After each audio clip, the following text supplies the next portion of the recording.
Greetings, my fellow Americans. This is your president speaking, Samuel Ronan. And today is Worldwide Wednesdays, where we have a whole lot of international news and policies to cover. We are... there we go. Nope. Still no. Bam. Dealing with minor technical difficulties, apparently, still. But that's fine.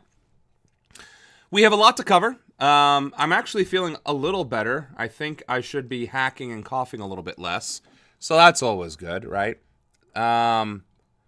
Beyond that, we are going to be covering a lot of Israel, a lot of Palestine, but it does seem as though we're also covering Europe as well, and of course, American interventionism in Venezuela, or at least trying to create problems in Venezuela where none should otherwise be.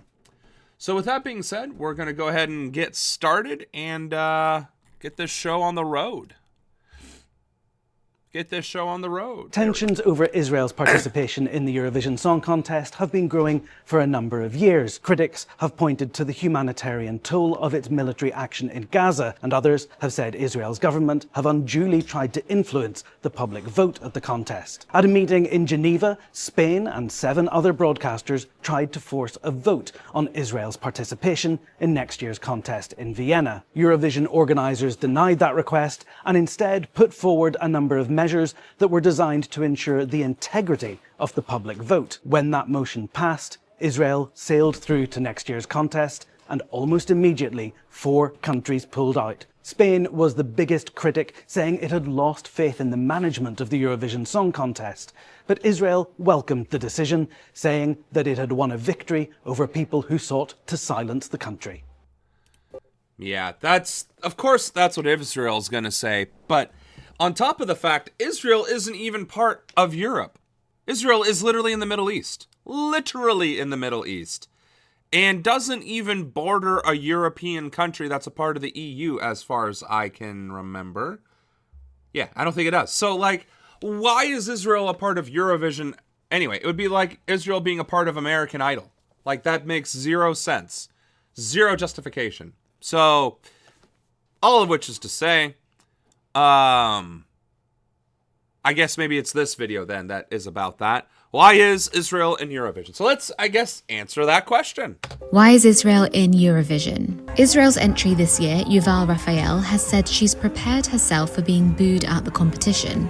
She survived the Nova Rave massacre in October 2023. Now, her inclusion at Eurovision was the Nova Rave massacre, of which her country was complicit in causing the actual massacre by using helicopters and military ordnance to slaughter the rave concert goers, as Israel itself admitted. While Israel's war in Gaza is ongoing, has raised questions. Israel has been part of the Eurovision Song Contest since 1973. Its geographical location was determined during the period between the world wars, when lines were drawn to prevent interference in radio transmissions. Israel has previously faced opposition to its participation. Countries like Spain, Slovenia, Ireland, and Iceland have called for a wider discussion over its inclusion in the competition. This year, fans have been warned not to wear Jewish symbols by Israel's National Security Council. So post-World War II, the lines were drawn for radio transmissions. Then wouldn't that also include several other Middle Eastern countries? That doesn't even make sense. So there's Egypt and Jordan, right? Lebanon, Syria. I mean, if we're talking about radio signals, just from that alone, it would include these countries. Which one of the... Okay, let's just do Israel map. Images. I was more so shooting for a world map. Okay. So Israel should be... Oh, okay, here we go. So according to this map, and of course, it's very friggin... So that's Israel right there, right? Is that what we're seeing? No, I'm sorry, blue. Blue, that's where Israel is. Turkey's up here, and then again, Middle Eastern countries, heading over to that direction. So somehow, radio transmission includes Israel. Depending on how they're determining these radio transmissions, wouldn't that also include Egypt and I can't actually read those countries right there, but like, would it? It just seems like it would include a bunch of North African countries as well, and not just allow Israel to be in it. Like that doesn't make sense. In any sense of the word. I mean, is that so that Turkey could be included? I guess maybe, but then at that point you'd still be getting Syria, parts of Iraq, Jordan, and again Egypt, Libya. You'd be getting Algeria. Like, I hate this, Tunisia. Anywho, I guess. Yet another country making its voice heard, this time not in song, but in protest. Iceland's public broadcaster says the country will not be heading to Vienna in May for Eurovision 2026. There is neither peace nor joy surrounding this competition as things currently stand, and on that basis we are stepping back while the situation is as it is. This is the decision we made.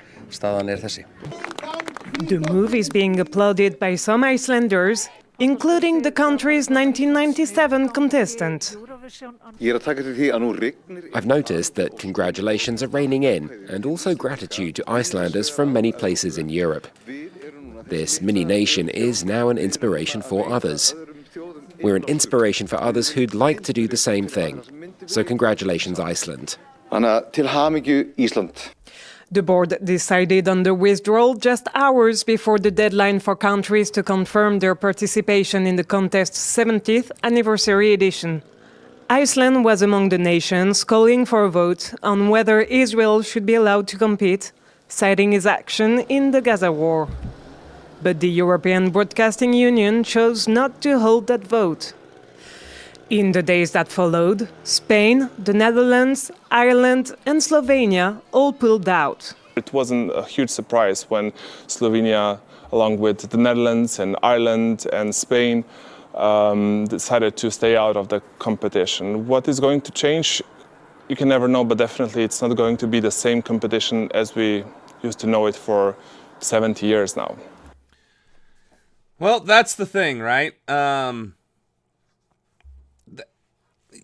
If you're going to have a multicultural event like Eurovision, and one of the members has nothing to do with Europe, and they're a genocidal sociopathic country on top of that, you should expect some amount of pushback. And the fact that Israel has enough sway on the actual board to prevent a vote against them in the first place should kind of tell you, like, Israel has entirely too much power in the world that they can even impact the entertainment industry from an integration that they have no business being in to begin with. It's just, I think Israel, we really need to see,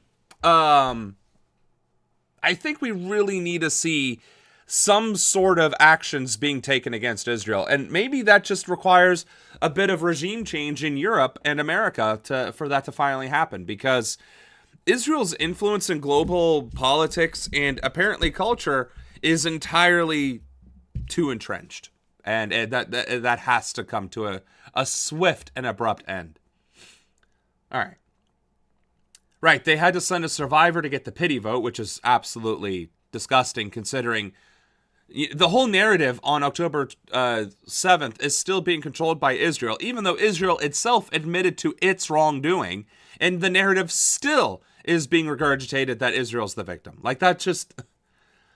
They banned Russia immediately, and they are actually more European than Israel. Exactly. Russia has been a part of European history for as long as Europe has been Europe. After the fall of the Roman Empire, the Ruskova and all that other stuff, the land of Rus became literally the land of Rus. Like, it was... Russia is as much a part of Europe and European history as Germany or France or Italy. But significantly more so than Israel ever could hope to be, because Israel wasn't even a country throughout most of the 1600-year history of Europe. So yeah. Suffice to say,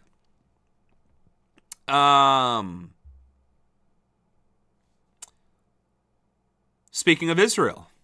Over the weekend in Gaza, Israel launched an attack that killed Rayed Saad, who was a top Al-Qassam commander, with a drone strike on a vehicle, which also killed a handful of other Hamas officials that were riding along with him, creating more gymnastics in the headlines around the world. The Times went with Israel says it killed senior Hamas commander despite ceasefire. You had a lot of defenders of Israel saying that wait until you see the identity of the person who was killed. You will see that this was a justified attack. You're like, wait a minute, what are you talking about? There is no identity of a person that justifies firing during what is called a ceasefire. I love the headline here. Despite ceasefire. Despite ceasefire. Utterly incredible. There was some speculation that Abu Muatha's top commander, they said he was instrumental in the October 7th attacks, and that he's one of the kind of leading logistics experts when it... Okay, he really does not get to the point, ever. Here's the thing. I don't know how many times Breaking Points covers Israel's violation of the ceasefire generally, but this is the latest violation of the ceasefire. And I think the way they are saying break ceasefire again. So it is, they are reporting that this isn't an isolated incident or that it wasn't the first time that it happened. But what's galling to me is that, as Ryan was saying, like it's the amount of bending over backwards involved to justify Israel's attacks and aggression and violations of ceasefires, whether it's against Palestinians, Syrians, Libyans, and, not that they have attacked Iran again, but the world was trying to bend over backwards to defend Israel attacking Iran as well. So it's just, I don't know what it's finally going to take for society to get over its just blind support of Israel, because Israel's doing nothing worthy of support whatsoever. And in fact continues to prove why it should cease to exist as an entity, because Zionism is clearly a plague. It is an extension of Nazism, and the fact that nobody wants to acknowledge that is part of the fucking problem. So, I don't know why the title says humiliates Trump, but maybe because the implication is that Trump was integral in facilitating the ceasefire, and so any violation of it is supposed to be a humiliation against the administration. But beyond that, it's just another day in Zionist Israel. Like, I don't get it.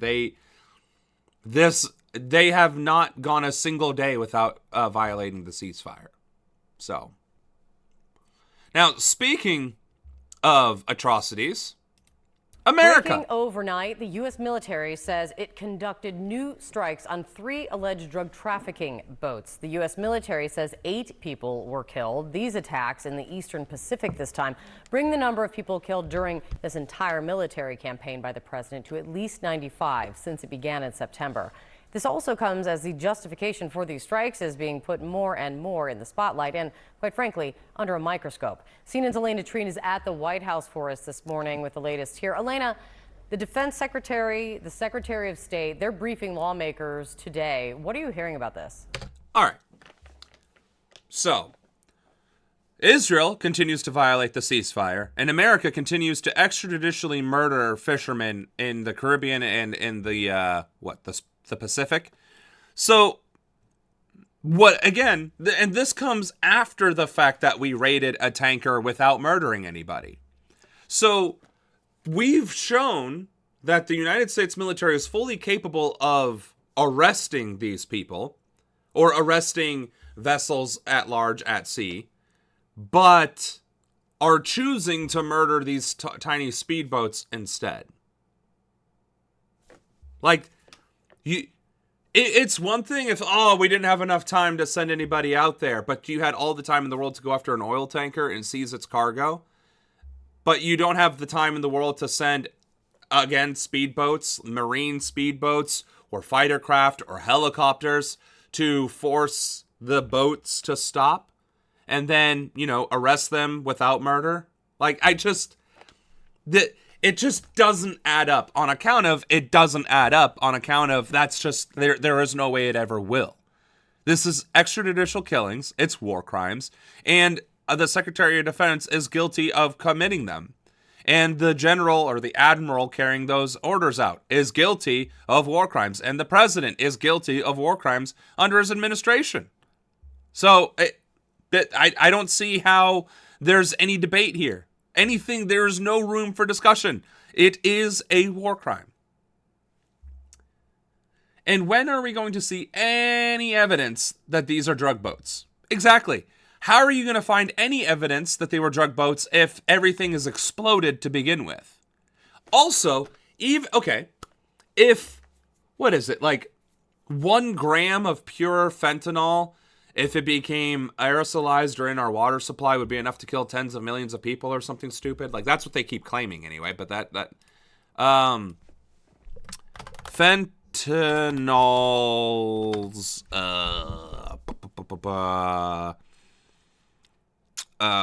risk levels if contaminated in water.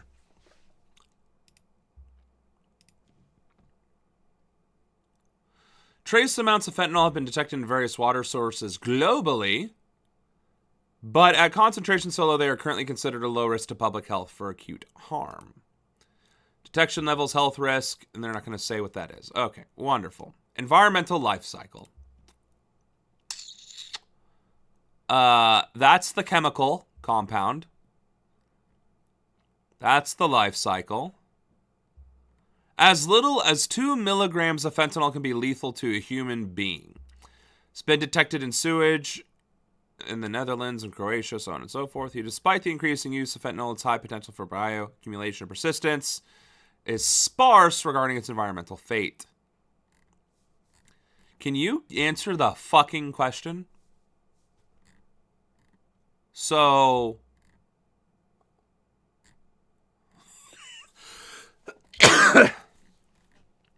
here we go. Just wastewater. So nanograms, which would be parts per billion, and micrograms, which would be parts per million. Okay. I don't know what kind of math you'd have to do, because apparently this paper is not providing the math. But it has to be more than parts per million to be lethal. And it's 2 milligrams, so I'm guessing then that'd be 2,000 parts per million. So you figure, though, the ocean's pretty big, pretty quickly able to dilute the fentanyl. But the way they're making it sound like is that there's like tons and tons and tons of fentanyl in these boats, right? Like pounds, really. And 1 pound is 454 grams, right? So you figure even 100 pounds of fentanyl, that would be 2 milligrams. 2 milligrams is enough to kill you. So that would be, for 100 pounds times 2, right? Or no, 100 kilos. Let's just do 100 kilos. It would be... I see that's the math, because you'd have to do it based on the volume of water. I'm just saying 100 kilograms of fentanyl being distributed in a water system would be, I would imagine, would be enough to concentrate the levels to the parts per thousand that it would take to kill you. So just unilaterally blowing up fentanyl, allegedly, in the ocean is a dramatic environmental risk to whatever life is right there in the ocean, which you can just immediately cause immediate dead zones in the ocean, right? Which in of itself could impact the environment and have ripple effects. So even if these boats were carrying kilos worth of fentanyl or cocaine, like, you'd be dramatically impacting the environment anyway, that could potentially find its way into our food and water systems regardless. So why the fuck would you just unilaterally explode it into the ocean anyway? Unless, obviously, it wasn't being carried on those boats, because then there wouldn't be a risk. You're just murdering people and claiming that it's drugs instead. And that is the point that really needs to be made.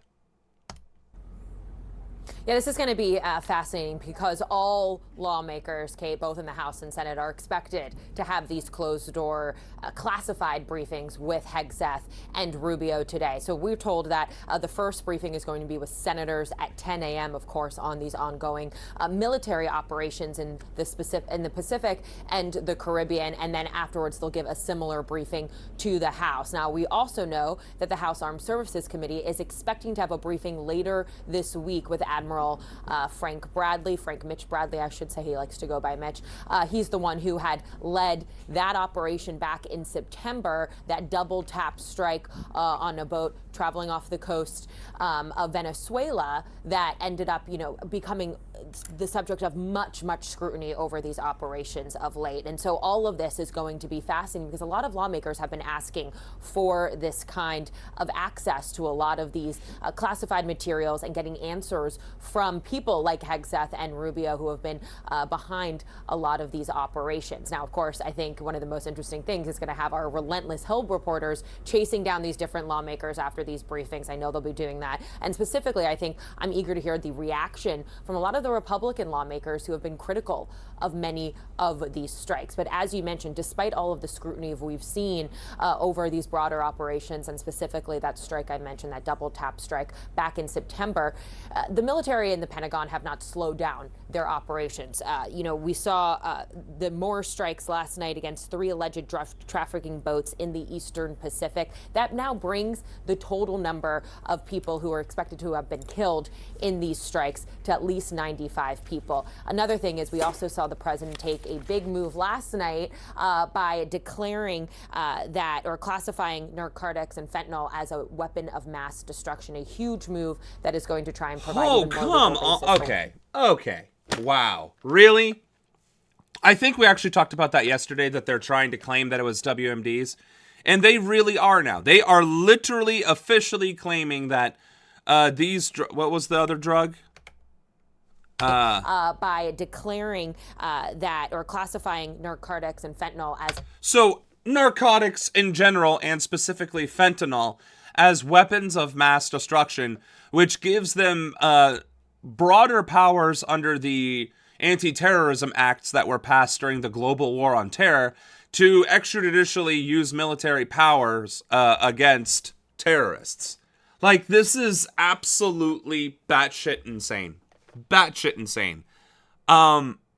In a gross overreach of power and authority, which is, again, the warnings that were given during that time. Granted, I wasn't politically active during those times. I was just in school, graduating high school, and then entering the military during most of the global war on terror. So, unfortunately, I'm a late bloomer to all this nonsense that is now coming home to roost.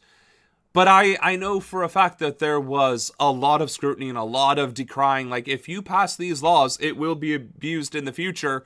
Lo and behold, it is the future, and they're being abused. Again, since when does the president have the power to reclassify drugs or anything like that? Honestly, like, me saying that I'm the president of the United States, like, evidently, I almost have the power to simply declare myself president. Because apparently the president can do whatever the fuck they want, so long as nobody gets in their way. So all I have to do is have enough popular support, I can just unilaterally declare myself the president, and then do whatever the fuck I please. So you know what? Universal healthcare, education, labor reform, federalization of the entire workforce, and in every industry in America, and throwing every single member of government in prison for crimes against humanity and the state. Let's go. Like, I mean, honestly, like, I just, what he is truly accomplishing is the redefinition of the powers of the executive branch. And the interesting thing is he's only redefining it for one party. Because if a Democrat gets reelected into the White House, they're going to try and act unilaterally and then get shut down by whatever remaining Republicans are in office. Because, again, the Supreme Court is still predominantly Republican. And the interesting part is going to be watching this Democrat be a spineless piece of garbage, allow themselves to be manipulated and abused by the Republicans, and then we're going to get somebody infinitely worse than Trump. Or we get exceedingly lucky and focus on our own future and ensure that neither Trump or a Democrat gets into office, and we elect somebody who actually cares about the people to get into office and hold these garbage human beings accountable. I guess I went on a soapbox for a little bit too long there. All right. Let's hear a little bit more of this. Weapon of mass destruction, a huge move that is going to try and provide even more legal basis for what they're doing with these operations, Kate. Yeah, which is interesting, though, because when it comes down to it, there was a lot of conversation of what's coming out of Venezuela and what's coming out of Colombia. It's not fentanyl. That's not where it's coming from anyway. So there's maybe a justification for a different problem. Elena, thank you so much. Really appreciate it. The U.S. military. Well, and that ending kind of summarizes it, too. They're trying to label the drugs as weapons of mass destruction, and yet those boats, those countries aren't even renowned for trafficking those drugs in the first place. So you're just unilaterally killing boats, killing people on boats without due process, without evidence, without any attempt or semblance of evidence, and claiming that they have weapons of mass destruction anyway. Like, that's just really not how any of this works. We are going to war with Venezuela. Russia is going to send in their subs to protect those tankers. I mean, honestly, at this point, it does seem very likely that we're going to go to war with Venezuela, because Venezuela's not going to back down. Why should they, right? Now, whether or not Russia and China decides to interfere, that I don't know quite yet, but it definitely is seeming much more likely that Venezuela is going to get invaded by the United States with absolutely no provocation and no justification by the United States to do so in the first place. Now we just have to wait and see if Trump is going to give the order to fire on those Russian subs and actually start World War III. Yeah, I mean, if Russia does send aid to Venezuela, that very well might be the shots fired, because I mean, that's the Bay of Pigs. I mean, that's literally it. That's the moment, and it looks like we are dangerously close to achieving it. Moving on. Leaders in Australia have agreed to toughen the country's already strict gun laws just a day after the deadly shooting at Sydney's Bondi Beach. At least 15 people were killed and dozens injured in what authorities are calling a terror attack targeting Jewish people celebrating the start of Hanukkah. Police say the gunmen were a father and son. The father shot and killed by authorities at the scene. The son is in the hospital in critical but stable condition. Officials say the younger suspect was previously on the radar of authorities, but he wasn't deemed a threat. He is now expected to face charges. Witnesses describe the chaos as the attack unfolded. We thought it was fun. And see, we do not advocate for anti-Jewish anything, because we're not anti-Jewish here. What we are is anti-Zionist and anti-Israel. And because Israel is Zionist, not Jewish. But the fact that people conflate Zionism, Israel, and Judaism as all one and the same is the reason why these attacks keep happening. Why these literal anti-Semitic atrocities occur is because people are fed up with Israel committing genocide, and so they're going after the next best thing, which is Jewish people practicing their faith in public. And that's not okay. That is exactly why I kick people who are anti-Semitic, people who shit on Judaism. I do not tolerate that on my stream, because I'm not promoting anti-Semitism. I'm not promoting anti-Jewish rhetoric. I am promoting anti-colonialism. I'm promoting anti-genocide, anti-Zionism. And unfortunately, the media bends over backwards to tie Judaism, Zionism, and Israel together as one, despite the best efforts of people like me and other more responsible journalists and lawmakers who say, no, they are very much so different entities. Do not conflate the religion with the entity. And instead, their voices get drowned out by the unification arguments, which are also driven by Israel. Because if they commit more crimes and atrocities and people react negatively to Jewish people, their propaganda helps them say, see, look, this is anti-Semitism. We're still the victims here. We're just trying to defend ourselves, and this is the response that we get. It is literally Israeli propaganda to conflate Jewish suffering and Jewish acts of terror against them as being one and the same against Israel, the country, Zionism, the ideology. So this is an extreme tragedy and is unfortunately directly tied to the fact that these two shooters are probably either A, just outright anti-Semitic, or B, conflating Judaism to Zionism in Israel. Either which way, this is a horrible tragedy.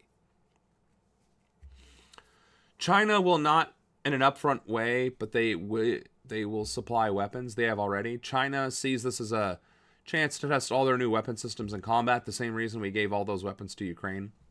Just 3 months ago, China gave Venezuela 72 J-12s, which is their most modern fighter. Yeah, so I mean, that's the thing. If Venezuela has military capabilities that, I mean, granted, 72 fighters versus 90 is already outnumbered, but, and that's just one carrier that the U.S. is sending into the region. But suffice to say, it's not going to be pretty if things escalate in Venezuela. And to the point of Australia here, because we haven't even gotten to that part yet, Australian lawmakers immediately reacted. It's like, okay, we had really strong gun control laws, and apparently we still had an act of terror occur on our soil, so we need to fucking act universally on it.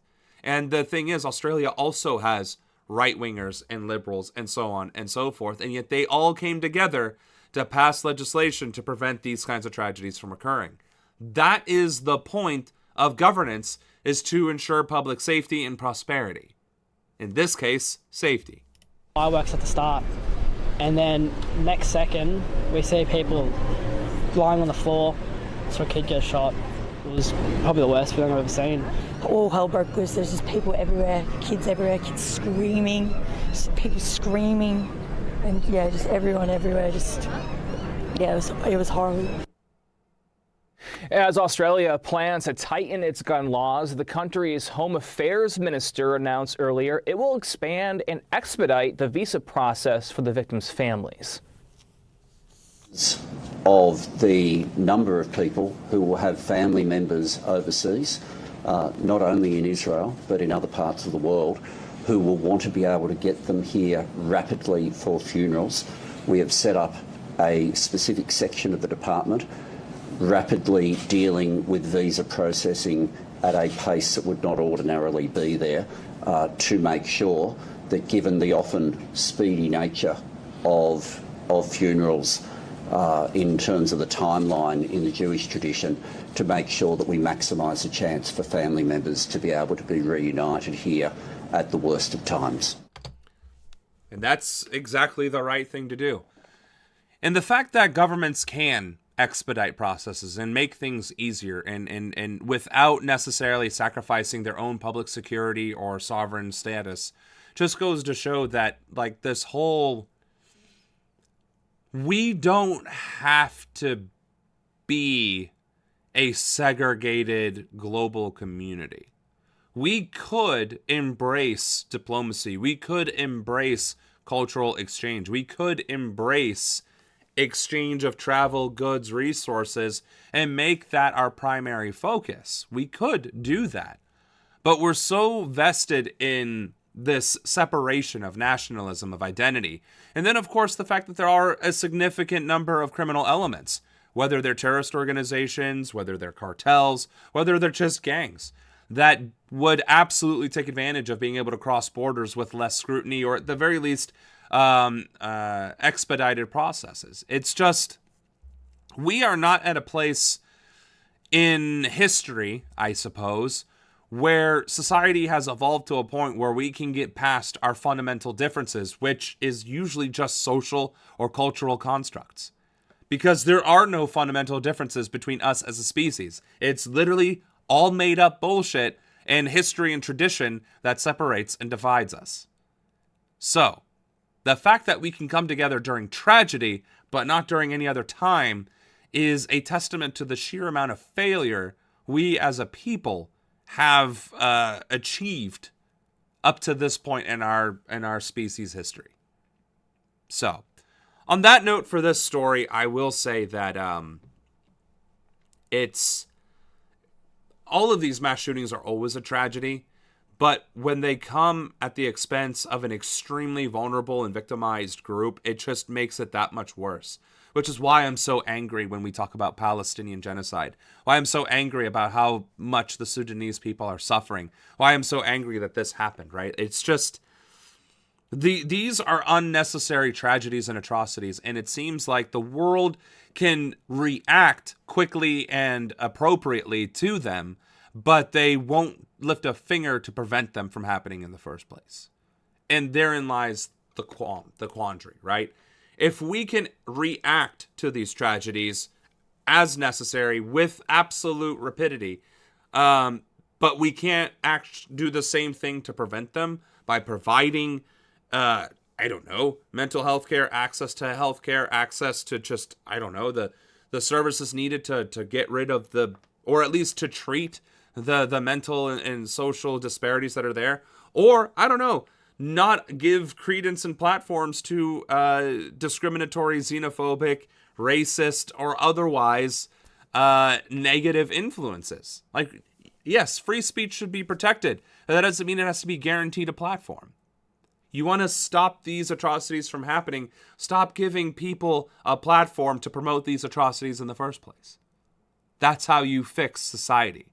And it's a simple rule. It's a very simple thing to do. And it could make immediate short-term impacts as well as significant long-term ones. And yet no country in the world seems to be interested in doing that.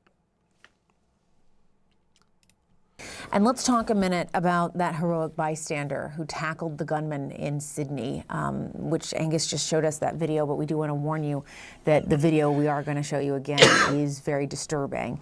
Here is what an eyewitness captured: a man tackling and disarming one of the shooters. A relative of that man who intervened gave us an update on his condition a short while ago. Still, he's in the hospital, and we don't know exactly what's going inside. But they said the doctor, he's very okay. And next 2 hours, they let us to go in and see Ahmed, because he's still inside, and he do the operation. But we hope he will be fine. He's a hero, 100%. He's a hero, because what we see on the social media, he's 100% hero.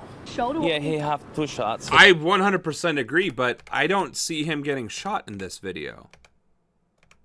Tackling and disarming one of the shooters. A relative of that man who intervened gave us an update on his condition. I guess there was definitely an opportunity to get shot in the foot or the leg. Still, he's in the hospital, and we don't know exactly what. Okay. Suffice to say, I mean, I don't find this video disturbing at all. I mean, that is heroism. That right there. There are soldiers in combat who wouldn't have the gumption to do something like that. The fact that he was unarmed, snuck between 2 cars in the person's blind spot, and was able to wrestle the rifle out of their hand while they were actively firing it is, I mean, if that's not heroism, then I really don't know what is. So, if he is in the hospital from, it would have to be some sort of gunshot wound, the adrenaline in that moment clearly prevented him from feeling any of that pain, because there wasn't even, from the poor quality of this video, it didn't seem like there was any movement from his pant leg or his shoe where there would be blood spatter or any of that. So I don't know how he got injured or what he's injured with. He's in surgery, so it would presumably be a gunshot wound. So I didn't see the one injury of the shooters, occur. A relative of that But man it who could have intervened been gave us an update at on any his point in condition time a when the short while rifle went ago. over his feet. Still, and maybe he's favoring his foot there. Still, that is absolute heroism. And the guy, which they're not even saying his name, or Ahmed, I think they said, or he said later, The fact that they're not using Ahmed, his name, in the title still shows that there is a shit ton of anti-Muslim feelings, for lack of a better word, in the media today.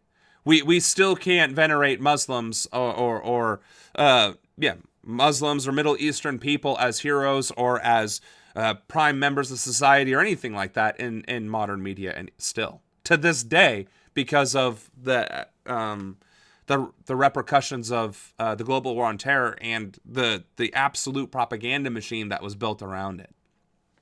So, as far as I'm concerned, Ahmed should get whatever citizen medal Australia offers, whatever the highest one is, because the in America, I think it's the Congressional Medal of Honor, right? Maybe it's something else. Maybe highest civilian honor in America. Presidential Medal of Freedom. Oh, okay, so Congressional Medal of Honor is the Medal of Honor. Okay. Silly. I was in the military. I should have known that. My bad. Highest civilian honor in Australia. The Order of Australia. That's exactly what they should receive. Ahmed should receive the Order of Australia, Companion of the Order of Australia, whatever it is. That should absolutely be awarded to Ahmed. If he doesn't get some sort of recognition from Australia, that's just pathetic. Once I'm president or once I'm in Congress, I will give him some sort of recognition myself. Whatever I can give him as a Congress member, I will, because he absolutely deserves it. We probably should have saved that video for last, because that's like the most uplifting thing I'm seeing right here. Because the next few are, well, not so uplifting. The U.S. ramping up yet more pressure on Venezuela, announcing new sanctions on shipping companies and vessels, which the administration says help move Venezuelan oil. It comes after the U.S. seized a sanctioned oil tanker, which the administration says was carrying millions of dollars worth of oil off Venezuela's coast. Caracas says Washington has now suspended deportation flights that were scheduled to land there today.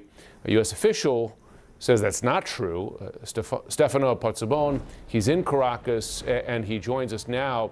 The deportation flights, that's interesting, because one could argue that's one space where the two countries are, if not working together, right? I mean, they're maintaining contact, and the U.S. is deporting these people back to their home country. What more details are you learning? Yes, exactly, Jim. It's crucial to point out that those deportation flights that have occurred with regularity, frankly, over the last several months, were the only area where there was direct communications, where there was a coordination between the government of the authoritarian leader here in Venezuela, Nicolás Maduro, and the White House, indeed, because also those flights were managed directly by ICE, the government agency in charge of removing undocumented migrants from the United States. But the fact that we are seeing that today that flight did not take place, and the Venezuelans saying that it was a unilateral decision from Washington, as a sign that the temperature is rising here around. It's like this story continues to get worse and worse and worse. America decided, we're not going to deport people back to their country. We're just going to imprison them indefinitely instead, which is actually worse. And you're now holding a sovereign nation's citizens hostage.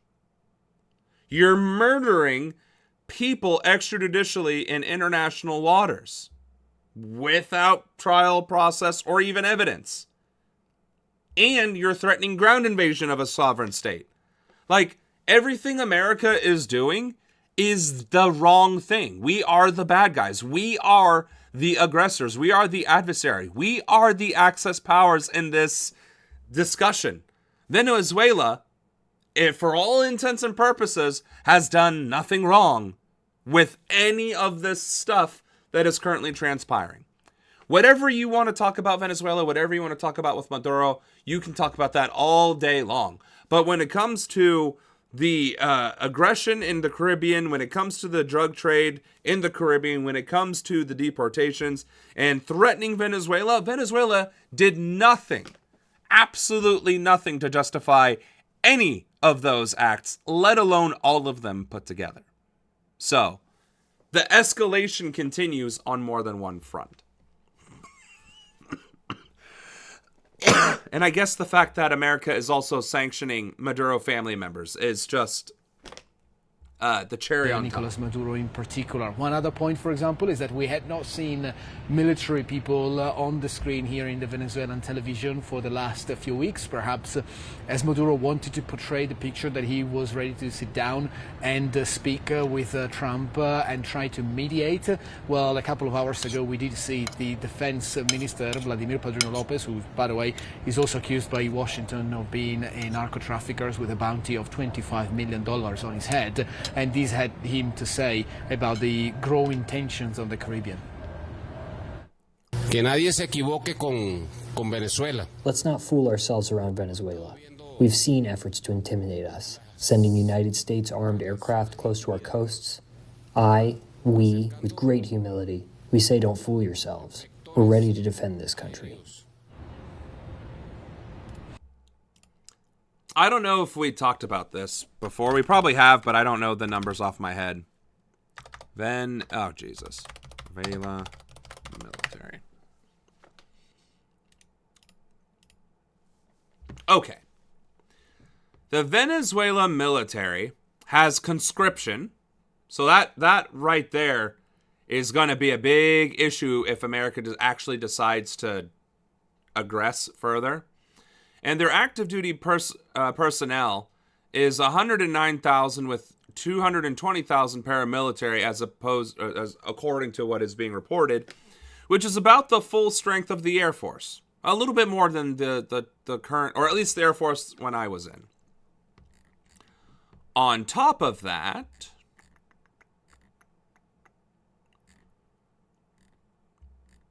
I wanted to see if it breaks down. Army, Navy. So their army has 63,000 troops, which is significantly less than our army. 30,000 Navy, including 12,000 Marines. Again, much smaller than ours. And then the Air Force, which they're not talking about in here. National Militia, which is increasing exponentially, which is not being updated here. And the budget. So they're not... This is not the... same breakdown. Modernization program. Okay, so oh, there we go. That's what Simply was bringing up earlier, is that there were Russian loans and Chinese equipment being sent to them. New credit and more aircraft. But that isn't really showing up their... Which one was this? County equivalents. Geez. Now we gotta go through all these, figure out... Did I save the statistics on the military? No.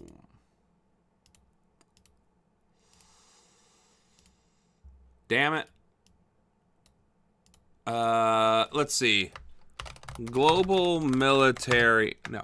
Honestly, that's not... Venezuela military capabilities. 120,000 regular... Air Force. See, it doesn't say how many they have. Which, I guess you shouldn't make public how large your military is anyway. It's probably not good for national defense purposes. I get that, and so we're looking for something that is largely something that should be relegated to military intelligence. But simply brought up that, they do have more modern aircraft that are being on loan from China, Russia, so on and so forth. And it's just, America might very well win the conflict, but the cost is going to be what remaining integrity and credibility we have on the international stage.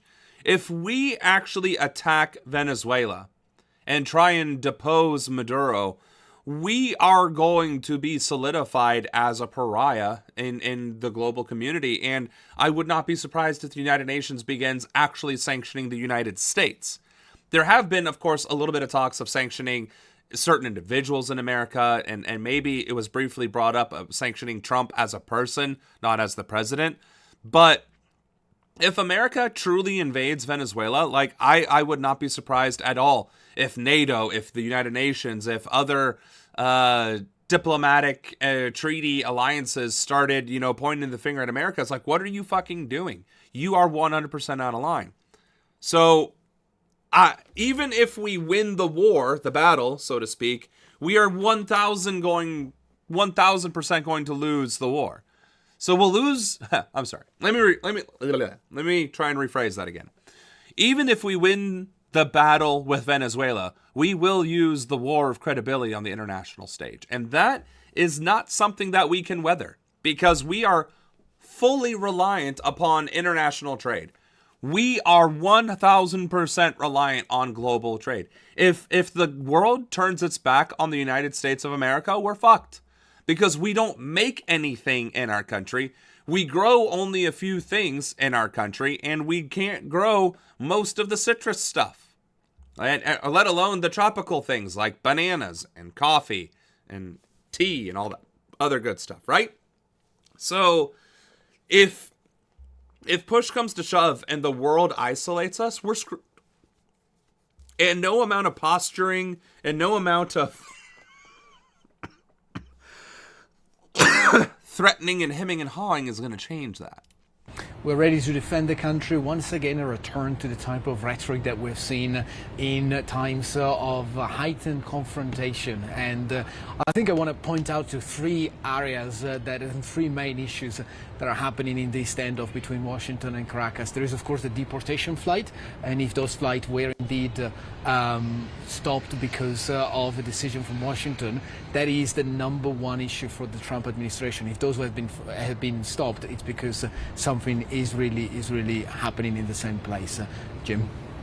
Okay, I don't think we're going to get much more out of... I mean, we probably would. It's an 8-minute video, but we're an hour deep. I think we can move right along. We're a quarter of the way through our playlist here. Well, it wouldn't be Worldwide Wednesday if we didn't talk about And Ukrainian President Vladimir Zelensky says negotiations are making progress after 2 days of peace talks in Berlin. Zelensky addressed the parliament in the Netherlands this morning, saying, quote, "We are now in the midst of the most intense and focused negotiations for peace since the beginning of the war." The U.S. and Europe are reportedly agreeing to security guarantees for Kyiv, but Zelensky says they haven't reached a consensus on key territories occupied by Russia. Now, Zelensky says a deal can only work if Russia's truly held accountable. ABC's chief foreign correspondent Ian Panels in Moscow with the latest. How can you have significant progress on a peace deal if the only other party involved in the peace deal isn't present? So, Ukraine negotiated with America, came to a consensus. Russia rejected it. Now, well, actually, the European Union was offended, and Russia rejected it. Jesus. Now, Ukraine is working directly with the European Union to come to a consensus. America is playing ball with the European Union and Ukraine for the consensus, all while Russia is nowhere to be found. Bruh, how do you guys keep playing the same game, making the same mistakes, and patting yourselves on the back? Jesus Christ. Hi, Ian. Yeah, Diana, I think there's cautious optimism from President Trump that a deal to end Russia's war in Ukraine could actually be closer. We've had Steve Witkoff, Special Envoy, President's son-in-law Jared Kushner, meeting in Berlin with President Zelensky and European leaders. U.S. Again, meeting in Europe with President Zelensky and European leaders. Not Russian delegates, not Russian diplomats, not the president of Russia, or even the Russian foreign minister, or Russian secretary of defense, or a Russian general. Hell, not even a Russian translator. Officials speaking anonymously, telling ABC News they're offered Ukraine potential NATO Article 5 type security guarantees, as well as measures to deter and punish any further Russian incursions. US boots on the ground have been ruled out, and any guarantees like this, of course, are going to have to go to Congress, to the Senate to sign off on. They also say Russia is open to Ukraine joining the European Union and that 90% of issues have been resolved. Zelensky calling these negotiations the most intense, focused. If Russia's okay with Zelensky entering the European Union, then... But is it at the expense of losing land? Because I guess that would be the point, right? If Ukraine joins the European Union, that literally borders Russia.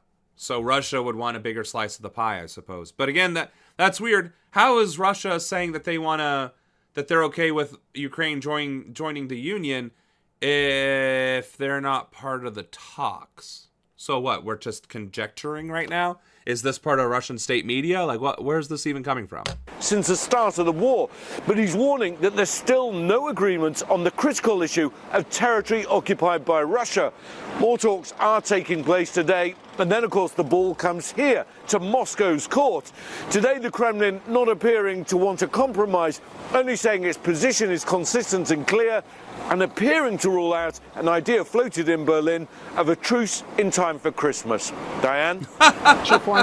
What, we're going to do another Armistice Day? Come the fuck on. Jesus Christ. Weapons of mass destruction in Venezuela and Armistice Day between Europe and Russia. Like, come on. Really? Really? All right. That was this big sticking point for years, so I doubt that they're okay with it, right? Like, that's kind of my point. That wasn't the reason for the war, but that was one of the reasons. And it was one of the reasons why the European Union was so hesitant to be gung-ho on supporting Ukraine in the first place. But okay.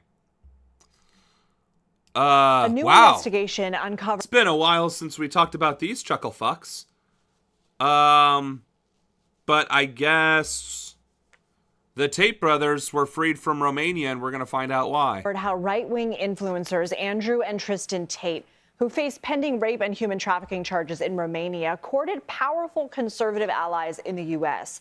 The New York Times investigation explores how a 2-year-long travel ban that prevented the Tates from leaving Romania while prosecutors built their case was suddenly lifted, allowing Andrew and Tristan to leave for the U.S.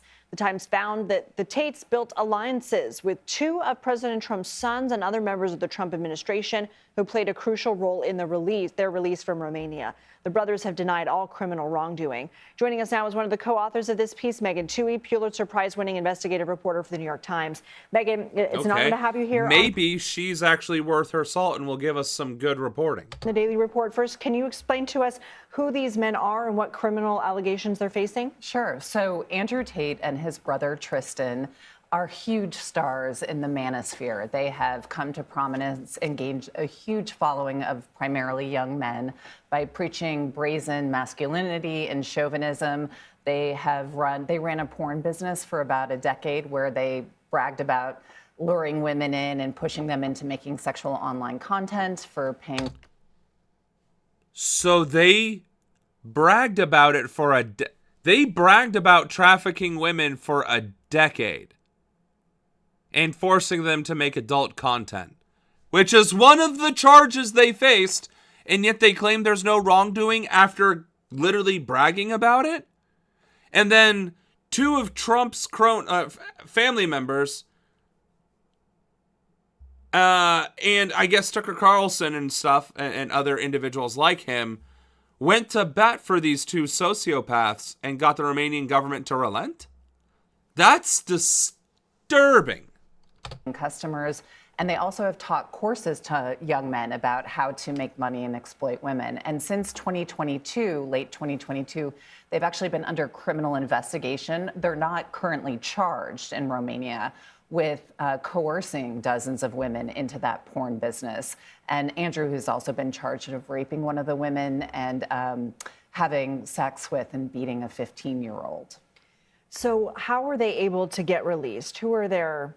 What did you uncover about some of their alliances? They also look the part. I mean, if you wanted to think of sex trafficking, forced women into adult content, ringleaders, I mean, those two pretty much look like the type. But just, I never really heard anything about Tristan. So was Tate the front man? That doesn't even matter. They were both complicit. They were both working together. They both managed to accumulate wealth on this, and they built their empire on the very crimes they're alleging they didn't in fact do. On top of committing even worse and grosser atrocities on top of that.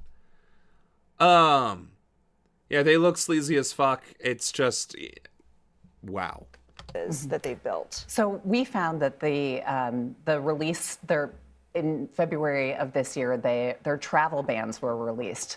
As they had been building their case, prosecutors had repeatedly been seeking and actually had been able to confine them to Romania, saying that they posed a public danger and a flight Clearly, risk. they did. And that changed in February. And what we found was that was really the culmination of years of efforts by Andrew Tate, in particular, to forge alliances on the American right with media figures like Tucker Carlson and Candace Owens, and then members of the Trump family, first Don Jr. and then Barron Trump, who spoke with Andrew by phone last year, and they discussed the Romanian case and why they thought it was just an effort to silence Andrew and his brother, and then up through the administration. I think there was a time where we tried to defend Barron as a victim of just being born into the wrong family, but evidently he's proving himself to be a Trump and part of the problem. So you know what, Barron? Get fucked. You are. I actually tried to defend you at some point. I know I did. I know for a fact I did. And evidently you made me look like an asshole for trying to do so, because you are turning out to be your father's son. In particular, Richard Grenell, a special diplomatic envoy, spoke with at least two Romanian officials about the case. What legal exposure do they still face? Right. So in February, an extraordinary order came down from the highest levels of the Romanian government within days of that second conversation that Richard Grenell had, basically ordering the prosecutors to come up with a compromise. And that led to the travel ban being lifted, which the prosecutors didn't want to do. But that criminal case, it allowed the Tates, they've resumed a jet-setting lifestyle. They're all over the place. They're juicing their brand. But they still face that criminal case in Romania. When that case is done, there are charges that have been authorized against them in Britain for trafficking and rape there. Okay, we know you'll stand. So the question then becomes, how are they going to be held accountable if they can just travel the world with their wealth? And the thing is, again, they're roaming free and they're allowed to continue doing the very things that they are being criminally held accountable for in the first place. So again, the fact that the criminal justice system has two different layers to it, one for poor people and one for rich people. The one for rich people, no matter how scummy they are, they usually just get to do whatever they want. And the poor people get sent to prison and whether or not they're guilty.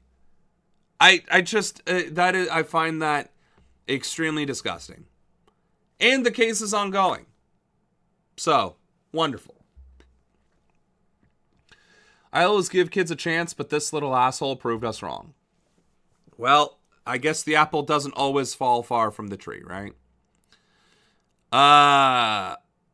Okay. So, first of all, before we even get into this is the headline. Trump vows retaliation after 2 U.S. soldiers were killed in a Syria attack. So, why were there U.S. soldiers in Syria in the first place? And a civilian interpreter killed in an attack in central Syria earlier today. 3 others were wounded. The Pentagon says they were killed in an ambush by a single ISIS gunman. Syria's national news agency. We're bringing back ISIS, folks. Weapons of mass destruction, ISIS, Al-Qaeda. I mean, what else is left? The Twin Towers. What? as the group came under fire while on a joint patrol with Syrian forces. CNN correspondent Julia Benbrook is at the White House for us. Julia, what are we hearing from U.S. officials, including the president? Well, President Donald Trump spoke with reporters here at the White House just over an hour ago now as he left to go to Baltimore.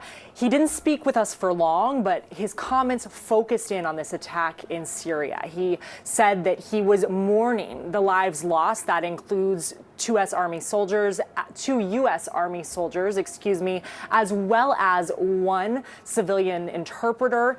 There were 3 others wounded. He said he's thinking of them as well and that they are doing well. He called this attack an ambush. He said that it was an ISIS attack both on the United States and on Syria. He promised further action. Take a listen.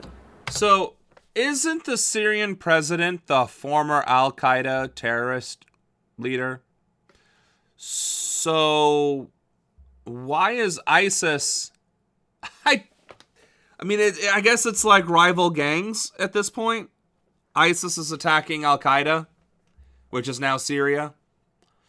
And we're over there in a joint counter-ISIS, counter-terrorism operation. And Venezuela has WMDs.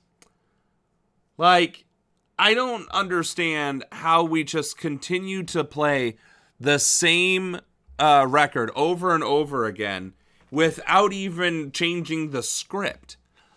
The only thing we did is change the names of who has the WMDs and who has the terrorists. But the worst part about all of this is that America isn't even trying to build consent. They're not even trying to create consent. America isn't even bothered trying to create a story of justification. Right? There isn't even a false flag that can be attributed to Venezuela. There isn't a false flag that can be attributed to Syria. At least with the Twin Towers, that was a significant attack, which we now know to be a false flag, that justified invading the Middle East. Now, granted, it should have been Afghanistan, so why did we fuck with Iraq first?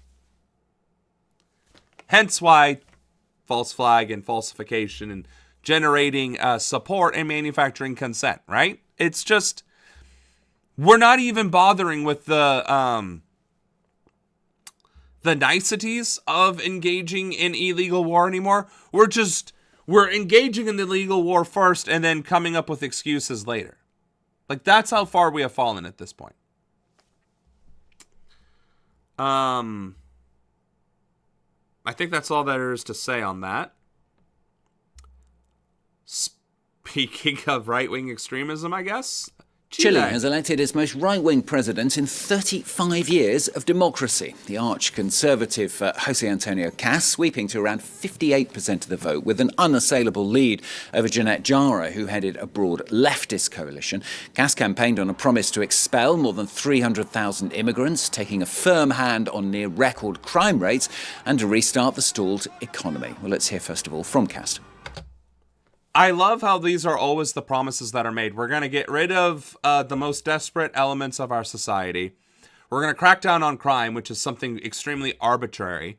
And then we're going to get the economy up and running. Without any sort of how, rhyme, or reason to back it up. It's the same song and dance. I want to make it clear, it will not be quick. We have a harsh year ahead, very harsh, as the finances are not good. Without security, there's no peace. Without peace, there's no democracy. And without democracy, there's no freedom. And Chile will be free again from crime and anguish. We want to receive foreigners, but with respect for the law. Those who don't respect the law must go. Well, International Affairs Editor Philip Turle is with me now here on set. They all sound the same. Trump sounds like Cas sounds like Trump. These people all sound alike. They sound like Malay, they sound like the Italian lady, they sound like the Japanese lady, they sound like each other. They sound like Hitler, Mussolini, and Stalin, right? They all sound the same. We're going to get rid of the foreigners, we're going to crack down on crime, we're going to make our country great again, and we're going to make the economy the best it's ever been. And people fall for it over and over and over again.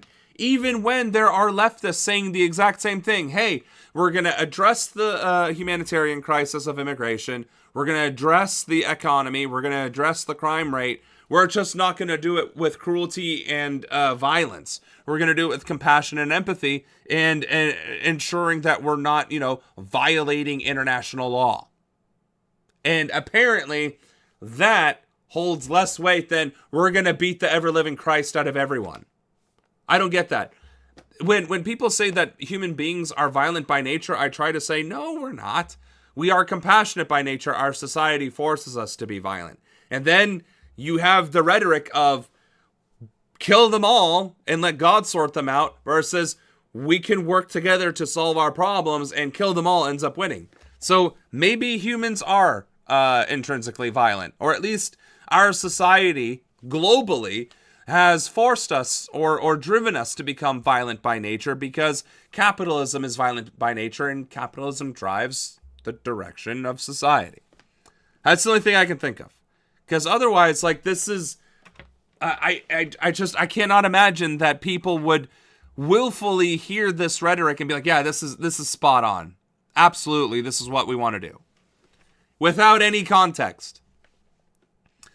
A person is smart, people are dumb, panicky, crazy animals, and you know it. Which is fine. We are a pack animal. Okay, we're a pack animal. And or a herd animal. Okay, fine.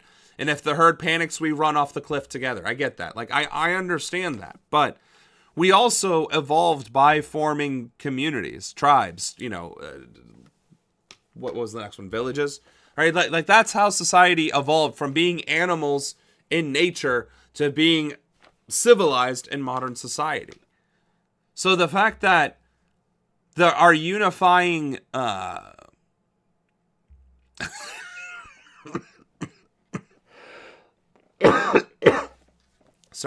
the unifying rhetoric that seems to have the greatest effect is we're going to make sure they don't come anywhere near us and protect ourselves.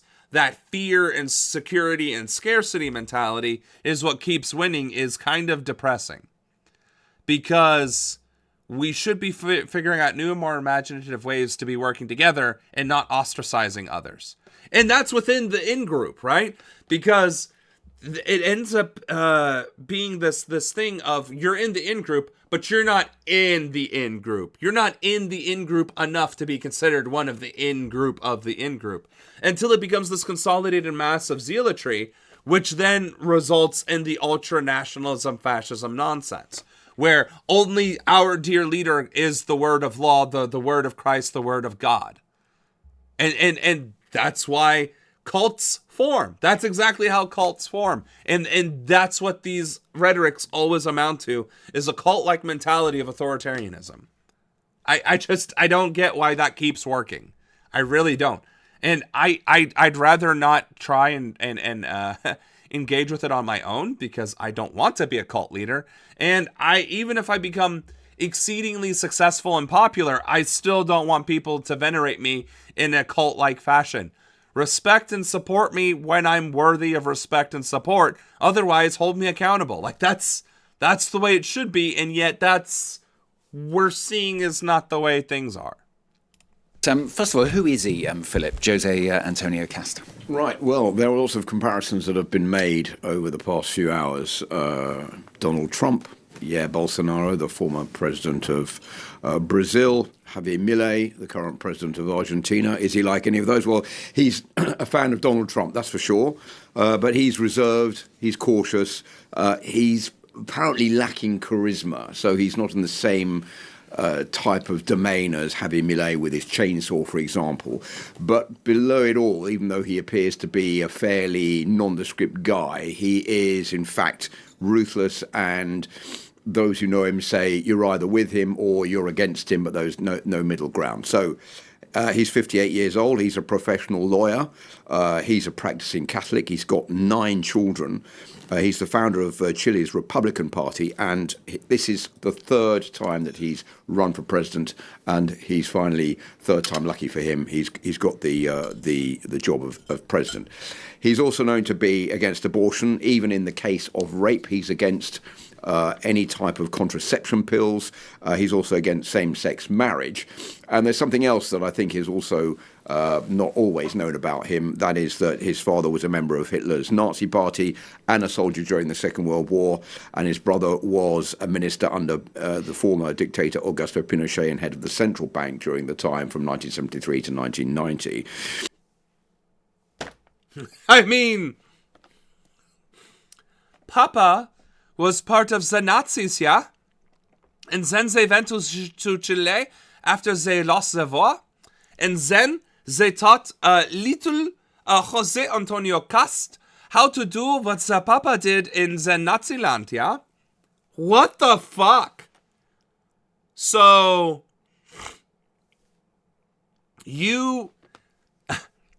and he's 58 years old, so Papa must have had a child very late in life. But suffice to say, alt-right extremist views and talking points, right? No queer people, no demographics, no contraceptives. You have to be an incubator. Clamp down on gangs, deport immigrants, da-da-da-da-da. Dad, not granddad, Dad, Papa was a Nazi. And he had another family member that was part of the dictatorship that was previous in Chile. He founded the Republican Party.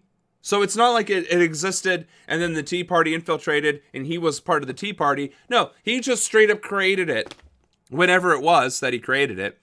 Ran for 3 terms as president and finally got it on the 3rd time. 3rd time's the try, I guess. And is reserved but ruthless and not charismatic. You know who has a Nazi problem? Earth. And it seems like the Nazi problem is in places where you just wouldn't expect Nazis to be, except for the fact that the Nazis did flee to South America after World War II. Granted, it was typically Argentina, but evidently it's other countries as well, because again, Papa was the father of the now Chilean president. And that's and then supported Pinochet and elected him. Yes, I don't even, what would be the American equivalent? Supporting a descendant of Benedict Arnold? American traders who sold Russia nuclear.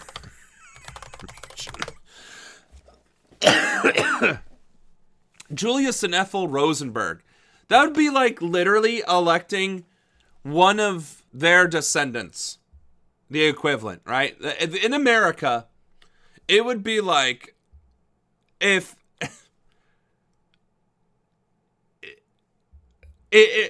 Benedict Arnold was somehow related to the Rosenbergs, right? And then on top of that, the Rosenbergs had kids who then supported, like, when was this? 1951?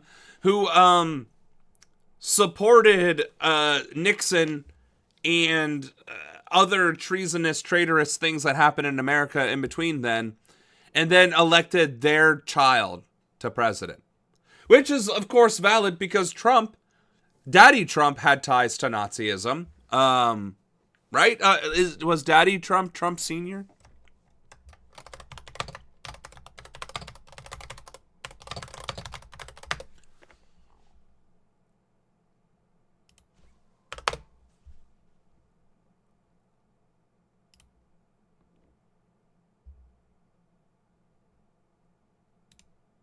Well, AI is saying one thing and the 2023 is saying another.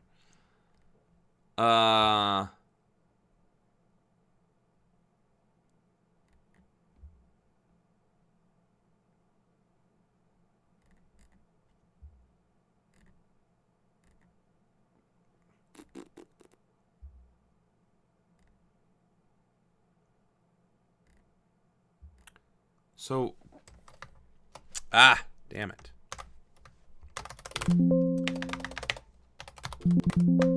Are we serious right now? What the fuck?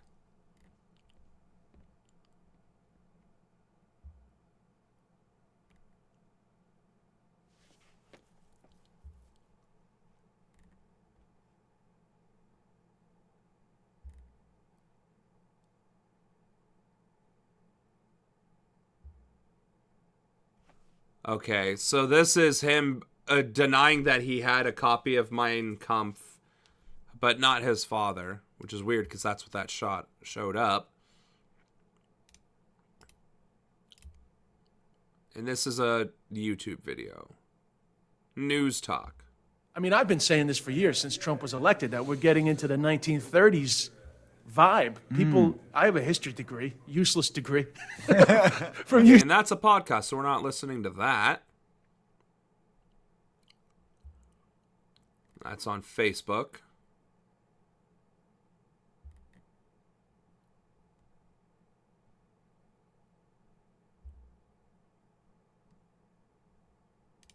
The Herald Courier. I don't know if that's a legitimate news source.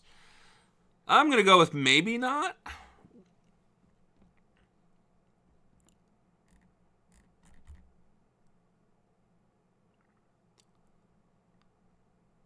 Okay. Oh, and it's a WordPress. Never mind. Well, Donald Trump did say the... Okay. I guess we're not finding any information about Fred Trump, I guess. But suffice to say, I mean, Trump being in office with, some very questionable Nazi material as part of his, life. And the fact that his father was very questionable himself. It seems like there are some very one-to-one correlations occurring in the present-day elections where there are modern elected officials who are either invoking the former Axis heads of state, are supportive of or lenient of the Nazis themselves, or have direct ties to former Nazis or Nazi sympathizers. And the fact that that is a number greater than 0 at all is radically disturbing.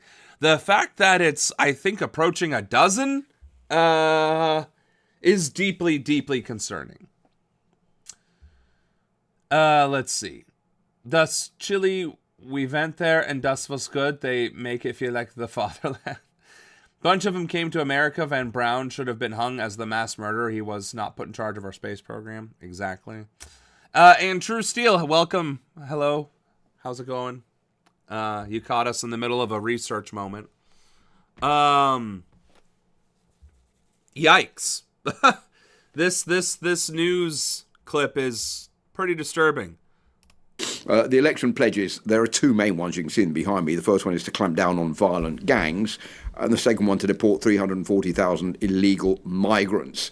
I think if you look at the way the far right has been rising in popularity, populist policies around the world, it's usually basically always for the same reasons. A, because of insecurity, and B, because that's blamed on illegal migration. Those are two. Which is nuts, because when you really, really, really think about it, where are all of these illegal migrants coming from? Do people just up and decide to leave their country illegally because they don't like it there anymore? No. It's because either interventionism, domestic policy in their home country causing the economy to crash and displacing thousands, if not millions of people, or straight up colonization era activities and policies from Europe and America trickling down into Africa and South America, the global South, causing the sheer amount of displacement because these countries cannot stand on their own 2 feet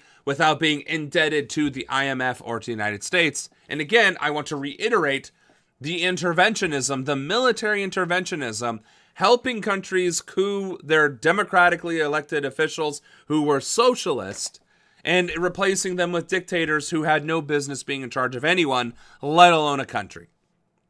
So we're going to clamp down on violent gangs and deport the illegals that we caused or that America caused or that Europe caused. Without any hint of irony.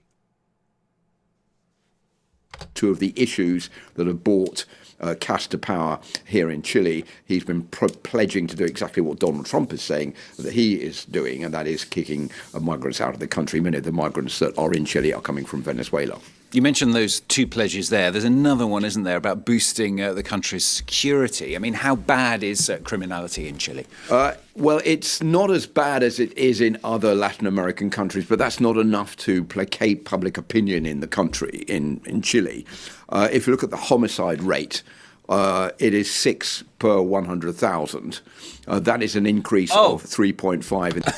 True steel. You bring up a very valid point, and I'm ashamed that I forgot myself to bring it up. Climate change. Climate change is also directly responsible for the displacement of, I think we're up to millions now. Displacement due to climate change in the millions. So, okay, there is a prediction of up to 216 million, but in the past decade, there have been 250 million displacements, with an additional 216 million by 2050, is what they're anticipating. So, let's see if there's a specific article, though. So over the past 10 years, so since 2015, that's where the article was, by mid-2025, 117 million people had been displaced by war, violence, and persecution. 3 in 4 of them are living in countries facing high to extreme exposure to climate-related hazards. And over the past 10 years, weather-related disasters have caused 250 million internal displacements, equivalent to around 70,000 displacements per day. For context, the population of Lancaster, Ohio, my hometown, is around 45,000. It might be around 50,000 now. So imagine everybody in Lancaster, Ohio being displaced every single day for the past 10 years. And it's more than that. So, okay, let's have an American city.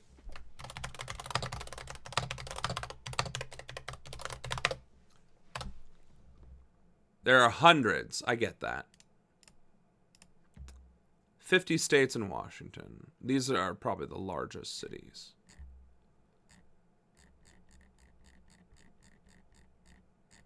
Does 70K even make it on this list? I guess not. Okay. Distribution. It's not a good. Okay. Ohio cities with 70K population. Let's just do that, because perfect. So, Canton, Ohio, Lorain, Ohio, Hamilton, Ohio, Youngstown, Ohio, Springfield, Ohio. Lancaster should be on here. What? Lancaster's 41. We were at 44. Population decline in Lancaster. Eek. Okay. So it's all like pretty much every major populated city in Ohio. If you want to picture this, picture big cities in Ohio being displaced every day, or Columbus being displaced every single month. No, every 2 weeks. Imagine if every 2 weeks the entire city of Columbus was displaced for the past 10 years. That is a significant... Okay. Is this a picture? Is this going to show us a map? It is not. Okay, so metropolitan area of Columbus, Ohio. Just to put it into perspective, here's Ohio. Oh, shit, that's my maps. That's not what I wanted to do. Damn.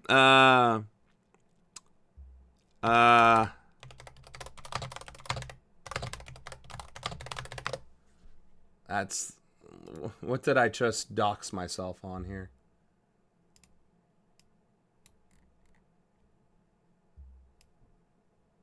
Okay. So, well, if I ever get shot, you know why? It's because I'm stupid on internet safety while streaming. Okay. Let's move this over. Really? Why aren't you letting me move this tab? There we go. We should... Nope, that's not what I wanted. I wanted to move it over there. Okay, and this one as well, because we want to know that this is something we're going to probably reference a few times. Okie dokie. So, anywho. Columbus takes up the entire center of Ohio, right? Like, the main center of Ohio. Imagine if all of that got displaced every 2 weeks for the past 10 years, right? That's what's happening globally and causing a majority of this migrant crises throughout the world, whether it's the global south or Western countries or Asian countries or Middle Eastern countries. All of the places that are impacted by climate change and interventionism and war and famine and disease and all this, that, and the other are going to where it's safer or at least less deadly. And the crisis is completely man-made because these countries are not equipped to prevent these from happening, especially the climate versions, because we don't have the technology to fight back against the weather. We just don't. We're not advanced enough yet to combat the weather. We can only build inland and hope for the best. So, long story short, I guess. In the past 10 years. And if you look at the kidnappings, a number of kidnappings in Chile, there were 868 in 2024. That's plus 76%. That's a huge increase over 2021. And I think that is probably one of the reasons that has pushed voters to take their chance with Cast, with Jose Antonio Cast, more than with the other candidate who was from the communist left, thinking that maybe he's the right one to clamp down on this kind of dissent, this kind of violence. Why wouldn't communists be good at clamping down against violence? That's what I'm not understanding. Isn't, like, okay, the rhetoric against communism, and ironically from a country that was communist at one point, is that communists were violent and brutal dictators.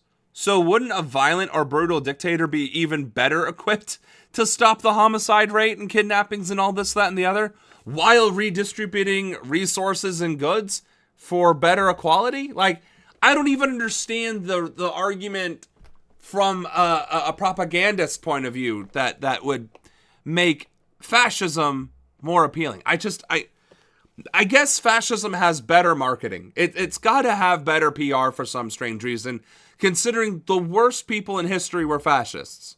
And yet somehow fascism's PR marketing continues to win over and over again. All right, I guess we took a little bit too long on this because I'm shocked. Shocked.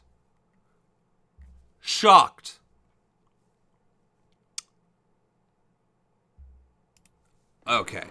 Donald Trump on Tuesday ordered a full blockade of U.S.-sanctioned oil tankers entering or leaving Venezuela. The U.S. President wrote on Truth Social, quote, "For the theft of our assets and many other reasons, including terrorism, drug smuggling, and human trafficking, the Venezuelan regime has been designated a foreign terrorist organization. Therefore, today I am ordering a total and complete blockade." So, when we invaded Iraq and Afghanistan, it was due to terrorism, but we never once labeled, as far as I remember, Afghanistan or Iraq, the countries, as terrorist organizations or terrorist regimes. And now, without the consent of Congress, Trump is labeling the country of Venezuela as a terrorist regime. A foreign terrorist organization. So you're just going to label the Venezuelan administration of a sovereign nation a foreign terrorist organization without authorization or approval from Congress. Yeah, Simply Steve, I think we're going to be invading Venezuela by the midterms.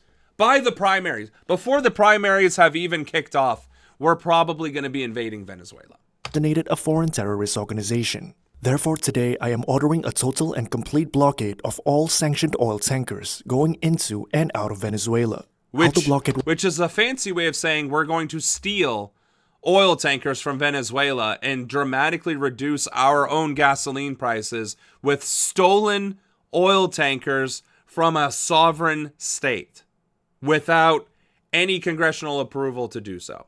Will be enforced remains unclear, but an embargo had effectively already been in place following the US move last week to seize a sanctioned tanker. Ships carrying millions of barrels of oil are now staying in Venezuelan waters to avoid being taken.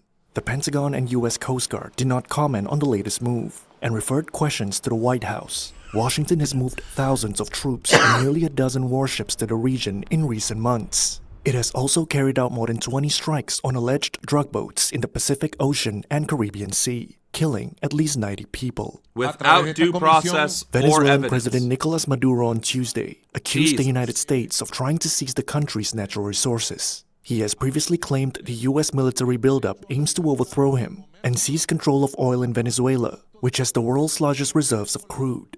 Trump has also said that US attacks on targets inside Venezuela could start soon. Oil prices rose around 1% on global markets following the blockade threat. Donald Trump on... I guess you accidentally added this video twice, but how do you remove it from a playlist? Whatever. Suffice to say, the sheer amount of aggression, of audacity, of illegal seizure of, again, natural resources from a sovereign state, these are all crimes. Every single one of them are crimes. And nobody in Congress is even whispering about that. Not Bernie Sanders, not AOC, who are the two most radical left-wing members of Congress. So, if we can't rely on existing legislators or elected officials to call out our country's illegal activity, then apparently we need to elect some who will. Unbelievable.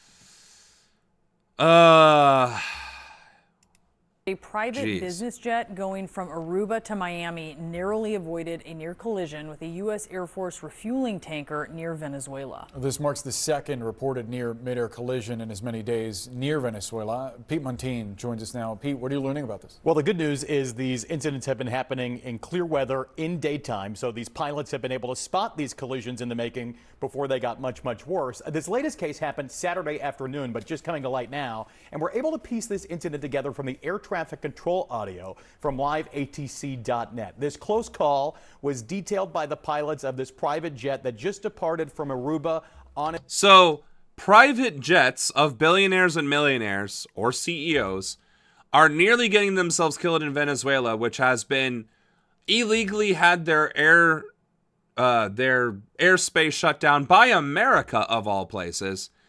And now they're having near misses. I don't even understand that if air traffic control still exists, because then you should know flight paths and such. I am so fucking... On its way to Miami. That's only about 15 miles from the coast of Venezuela, where the airspace is pretty sensitive right now, to say the least. The pilots essentially reported what the crew of a JetBlue flight reported just the day before: a large United States Air Force aerial refueling tanker appearing without triggering their in-cockpit collision warning systems. The pilots of this private jet say they were climbing through an altitude of 26,000 feet when they said they would have climbed into the Air Force jet. And I want you to listen now to the radio transmission in which they just... So it's the Air Force jet that is just violating the airspace by flying willy-nilly. Wonderful. Which... Here's the thing about the Air Force pilots, or Navy pilots, or pilots in general in the military. They are extremely well trained.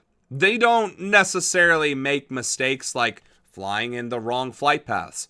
If there's a jet that is flying near any sort of commercial airline, they're aware of it because of their radar system. So the idea is to cause chaos, fear, and confusion in Venezuelan airspace through military show of force on top of all of the other aggression that we're engaging in. Describe this encounter being too close for comfort. Listen.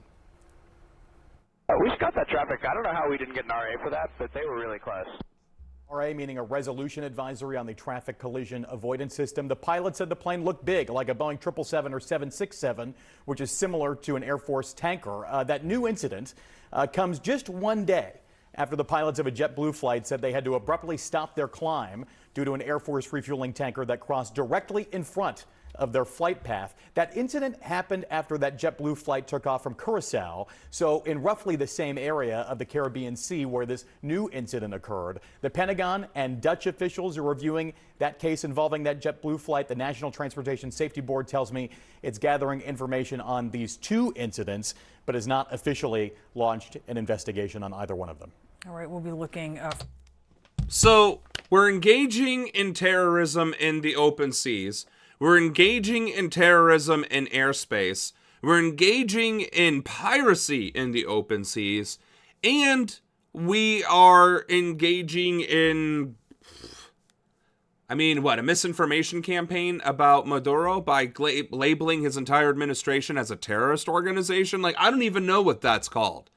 Slander, sure, but like, in terms of piracy and domestic terrorism, like, I don't know what you would call that, but oh my God. Honestly, it's gonna be crazy if the new year comes around and we're not at war at Venezuela. It seems like it's ramping up so quickly. Granted, I guess this has been going on since September, so maybe it's not as quick as it seems, but the fact that,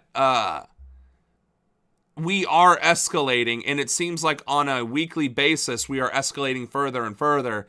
It just seems like we're going to be declaring war, or at least Trump's going to declare war on Venezuela through the terrorism, whatever, weapons of mass destruction by February, March. Disgusting. For that. Pete, thank you very much. A second near. Okay, and so they like to bundle them. Okay. What else do we got here? The Louvre. The Louvre Museum in Paris partially reopened this morning despite its workers unanimously voting to extend their ongoing strike action. CBS News reporter Haley Ott joins us from our London newsroom to give us a scoop on what's happening here. Good morning, Haley, because I'm just thinking it's a tough year for visitors to the Louvre. You had a break-in earlier where it was closed. Now it's partially reopened because of a strike. What more can you tell us about what's happening here now? Yeah. Good morning, Errol. The Louvre is bowing to the pressure of a lot of, frankly, angry tourists and partially reopening today after staff voted this morning to extend a strike that began on Monday. It's been closed since the start of the week after unions representing the roughly 2,200 Louvre employees voted to picket for better working conditions. Obviously, it comes, as you said, as the museum is under additional scrutiny and pressure because of the brazen robbery that happened in October where thieves made off with the gentlemen thieves who made off with imperial jewels after a No King's March. Okay, gentlemen thieves. Jewels worth over $102 million in broad daylight. Union reps said museum staff have been complaining about staffing levels and security and salaries for many years, so this strike has been a long time coming. And they argue that staff is also fighting for a better visitor experience. But the strike is still disappointing and very frustrating to some tourists, many of whom have made long journeys to Paris in the hopes of visiting the very... Yeah, fuck your pro-capitalism, tear-jerking reporting. First of all, if you actually give a damn about solidarity and workers' rights and your own rights as a worker and a person, then don't go to Paris, going to the Louvre and complaining that people are, fighting for their rights and their freedoms. Secondly, fun fact, the zombie virus from The Walking Dead, the book of Daryl Dixon, the virus taking place around the world actually took place in Paris during one of these strikes, interestingly enough, or in the process of a strike forming. So we might have our own zombie outbreak real soon, which will solve a lot of problems and create new ones instead.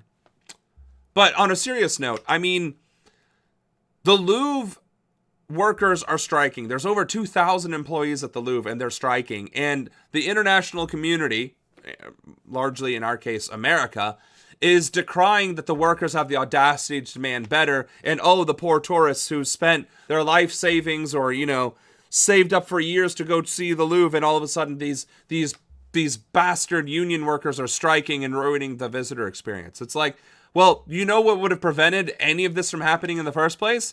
Is if the Louvre actually listened to the complaints of the workers in the first place. But therein lies the problem. Even in France, which overthrows its government damn near every decade, even in France, corporations dictate to the masses instead of the other way around. Corporations are authoritarian constructs. You can't negotiate a better salary. You cannot negotiate better benefits. You can't do it. And even if you had a supervisor or a manager who would be willing to go to bat on your behalf, their hands are tied because HR will never allow it. So the thing is, even if there is a mass amount of disgruntlement, they will simply fire you. It's like, be disgruntled and unemployed. There are no worker protections, even in places like France. France, which is renowned for its worker protections, which is renowned for its strikes and its protests against its government. Even places like France, it is difficult for a worker to demand better from their working place. And that is what needs to fundamentally change. If we can vote for people in our government, we should have some sort of say in our working environment as well. And the fact that the government protects industry from that very thing from happening, and industry buys government to legislate that very thing from happening and denying their voice in government, is proof that corporations should either be dismantled as they exist and federalized globally and accordingly, or that they need to be heavily regulated.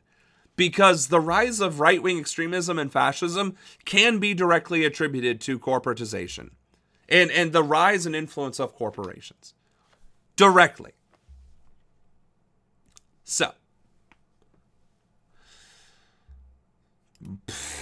Oh man, this next one, this is a humdinger as well. President Trump is calling for a total and complete blockade on all sanctioned oil tankers that enter or leave Venezuela. The president touted the U.S. military ships surrounding Venezuela on social media, saying the armada will only get bigger until, the president says, the country returns, quote, all of the oil, land, and other assets that they previously stole from us, end quote. How are these quotes getting worse? We have watched 3 videos on Venezuela, on Trump, on Venezuela, and every time they quote him, the quote is worse. We're going to label the Maduro administration as a terrorist organization. We're going to seize all tankers, sanction all tankers. We're engaging in airspace superiority supremacy games against civilian aircraft in Venezuelan airspace. And now, this piece of shit is accusing Venezuela of stealing oil, land, and other assets from America, which is brazenly false. It is empirically false. It is unequivocally false. Other fancy words that mean unbelievably brazenly stupid and manufactured lies to justify the aggression against Venezuela. I don't know what to say. So what? Venezuelan oil, Venezuelan lithium, Venezuelan lumber, Venezuelan what? The land of Venezuela?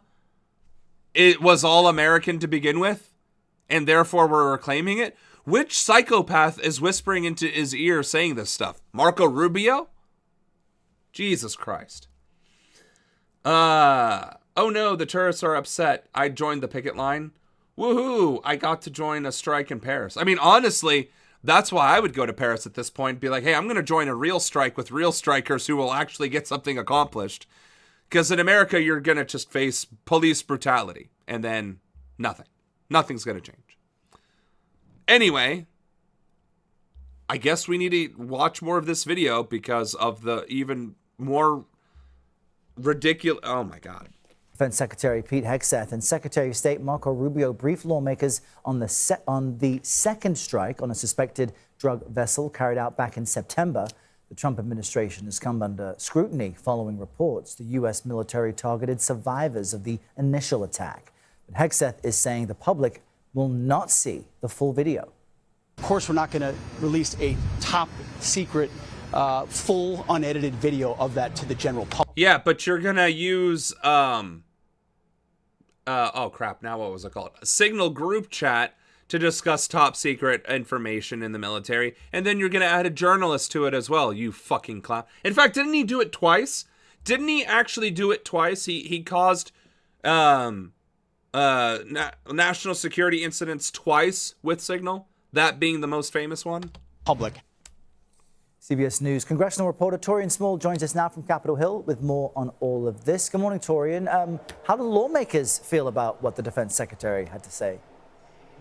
Yeah, good morning, Errol. So no lawmaker left with a changed mind. This was a partisan split on their interpretation of not just the video, but the Trump administration's handling of these strikes. We heard from Republicans who were still interestingly enough calling for more transparency, like Senator Lindsey Graham, but the extent of it didn't go as far as Democrats, who would like to see the full unedited video released to the public, like we heard here, like we're about to hear here from Senator Chuck Schumer. Well, here's the thing. We keep playing these videos on national television, on our news, of people getting murdered by drone strike or missile strike with, I'm guessing, a drone or satellite imagery in real time. So we're watching the extrajudicial murder of people in real time. Like, what difference does it make if like, what's unedited about this? We're going to watch it, and then it explodes. We just watched somebody die. Not to give J.K. Rowling a platform here, but it's like those horses that you can only see if you've seen people die. We literally watched people die. Every single one of us can see those horses now. Every senator is entitled to see it.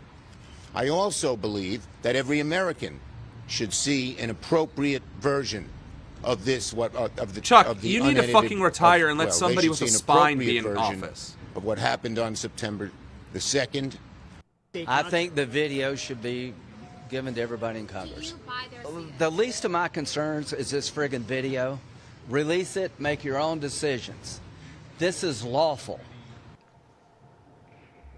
There was okay, so the Republicans are still clamoring to release the video, but they're also saying it's justified. It's not. If you're striking a downed vessel, that is the very definition of an unlawful order and therefore an unlawful strike. And we're seriously not going to talk about the fact that Trump is trying to reclaim land, oil, and resources from Venezuela from us that they took from us. We're not going to talk about that at all. We're just going to sweep past that. That we heard from Secretary Hegseth and Marco Rubio during a press gaggle around these briefings.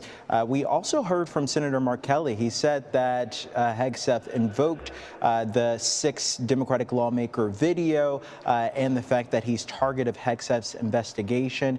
Kelly, again, is maintaining that it's BS, and he's saying that it was largely a performative show from the secretary at this briefing, but ultimately that investigation continues into what Hegseth is calling potentially illegal action by Kelly for that video, encouraging members of the armed forces to disobey illegal orders. So we're going to not talk about the fact that Trump is claiming Venezuela stole land, oil, and other resources from America as justification to invade Venezuela. We're just not going to talk about that. We're just going to completely gloss over that fact. Great. Oh my God. I don't even understand how these are debates. I don't understand how, like, Senator Kelly is like, yeah, disobey unlawful orders. That's literally the law. That is literally the law. That isn't hyperbole. That isn't metaphor. That is the actual law as written. And an example of an illegal order is shooting at a capsized vessel or survivors of a destroyed vessel. That is literally the definition used as an example for an unlawful order. And nobody in Congress is like, shut the fuck up, and impeaching him. Like, why is Hegseth not being impeached? Why is he not being forced to step down? Why isn't the entire military wing that's sent out there being forced to resign and dishonorably discharged? This is beyond illogical. This is just kabuki theater. But fascism. Something else to do with the Australian attack. CBS News National. Evidently, it has to do with ISIS. So what? ISIS is making the rounds. ISIS killed 2 soldiers in Syria. ISIS is behind the slaughter of Jewish people in Australia. What's ISIS? Is ISIS in Venezuela too? Security contributor Sam Vinograd joins us now. Sam, what is the current status of ISIS as an organization? Well, Lindsay, ISIS remains the largest global Islamic terrorist organization in the world, and that's why ISIS has figured prominently in both classified and unclassified intelligence assessments circulated not just by the U.S. government, but by other governments. We know that ISIS lost its physical footholds in countries like Iraq and Syria, but what ISIS has turned to... Evidently not, because they killed 2 people, 2 soldiers and an interpreter in Syria. ...is really investing in its subsidiaries, including subsidiaries in Southeast Asia. We know that ISIS Khorasan has inspired attacks in the United States, and we now know that there was some affiliation between the individuals that perpetuated this heinous attack in Australia and ISIS itself. The extent of those links remain to be seen, but it is very clear that ISIS retains both the intent and the capability to direct and inspire attacks globally. What does the Bondi Beach attack say about the current reach of ISIS and its influence? It is very clear that ISIS retains a global reach, and that includes both actually investing in financially and with information entities in Southeast Asia, like in the Philippines and elsewhere throughout the region, but also its global propaganda network, multiple languages, curated propaganda to particular target audiences, remains incredibly virulent, and that's why the global... I don't understand how a terrorist organization is able to use propaganda to get people to join them. I mean, it's not like we're talking about like a sports team or supporting Taylor Swift. I mean, it's like, hey, do you want to murder infidels and become part of the largest terror organization in the world? Like,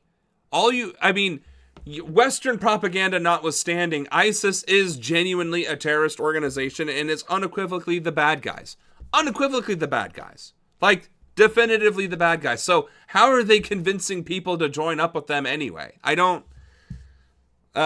It just seems like they're being propped up by like the CIA and other intelligence services. Global intelligence and law enforcement community has remained focused on ISIS, and there are many questions about how these individuals who were known to law enforcement at one time, they weren't indicted, but they were questioned by law enforcement, traveled to the Philippines, why there weren't red flags when they were returned, or when the father stockpiled multiple firearms. So ISIS retains its global reach, and there are many outstanding questions about how these individuals flew beneath the radar of Australian intelligence services in recent years.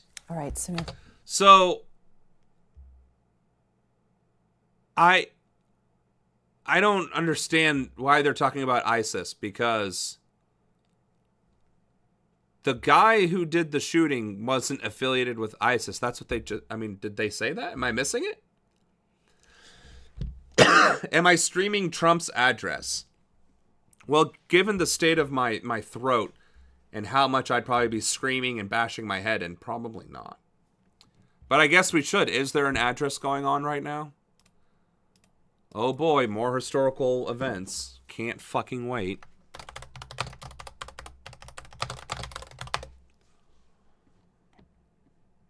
on accomplishments and plans, yeah, we're not listening to that shit. We're definitely not listening to that shit.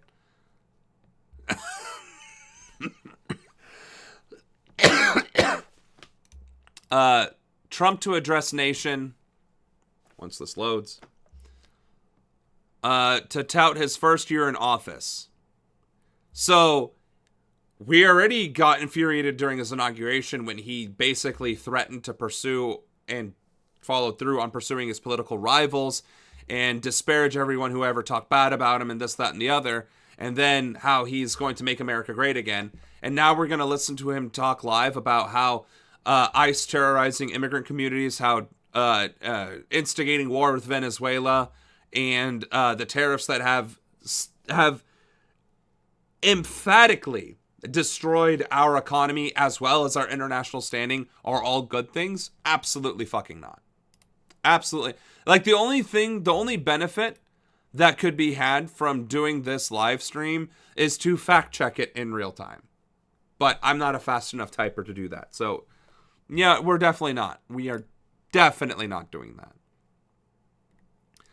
So they're tying this tonight. And the courageous confrontation. Dashcam video showing a bystander wrestling with a gunman, bravely trying to stop him, but the attacker killing him and his wife.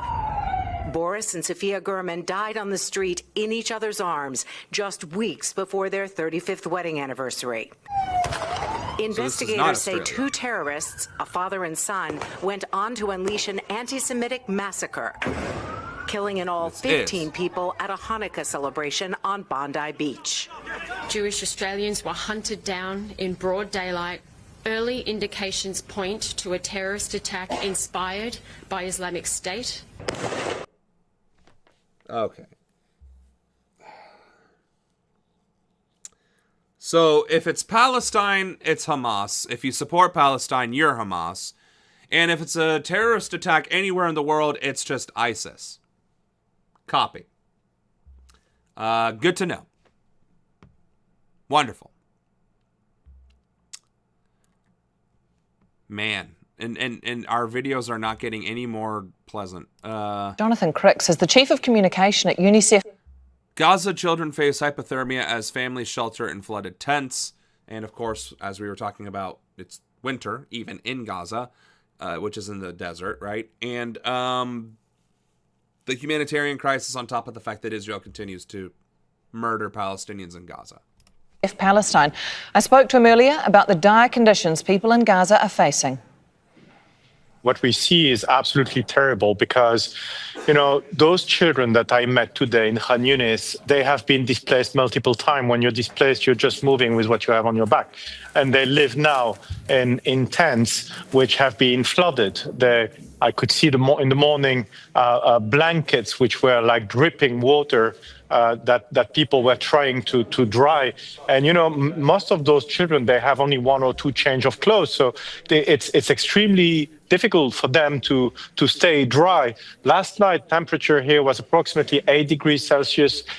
It's very cold. I mean, when you are only protected with a piece of tarpaulin, a piece of plastic like the one behind me, and you have the wind which is blowing, and you have 10, 15 centimeters of water, it's horrible. And we are very concerned, first of all, for children who are getting, you know, who can suffer from hypothermia and potentially die.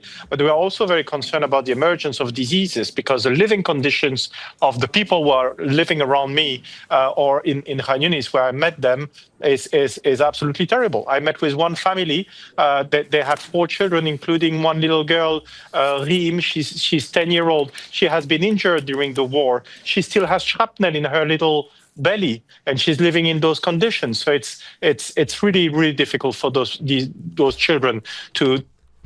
So if the massacre by the Israeli military isn't enough to follow through on genocide, exposure is absolutely going to be the final nail in the coffin to the genocide.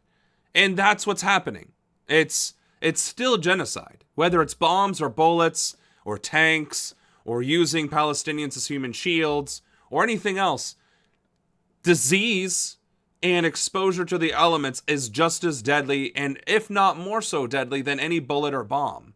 And the fact that Israel, on top of that, continues to violate the ceasefire is just, again, the world just looks on and patted itself on the back that it said the ceasefire was there and then moved on to the next thing.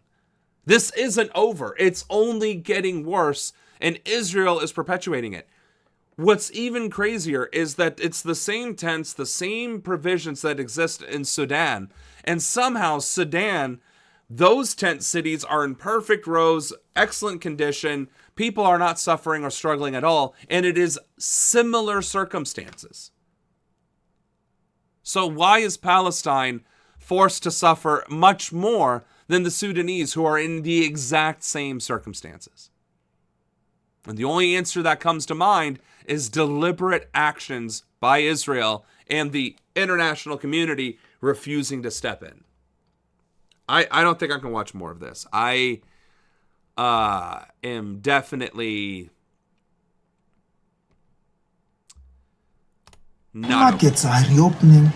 Traffic is back on the street. After days of fighting and fear, a fragile sense of normality is returning to Uvira, a key lakeside town near the border with Burundi. But that calm has been overshadowed by political and military instability. The M23 says it will only withdraw from Uvira if a neutral force is deployed to take over security, warning against a repeat of past withdrawals that it says ended in renewed violence. We suffered here a lot with the armed groups operating under the government, but for now we feel secure and we're working freely at this market. They could attack without any reason and take your business away. Congo is not doing any better. But it seems like the horror is at least dying.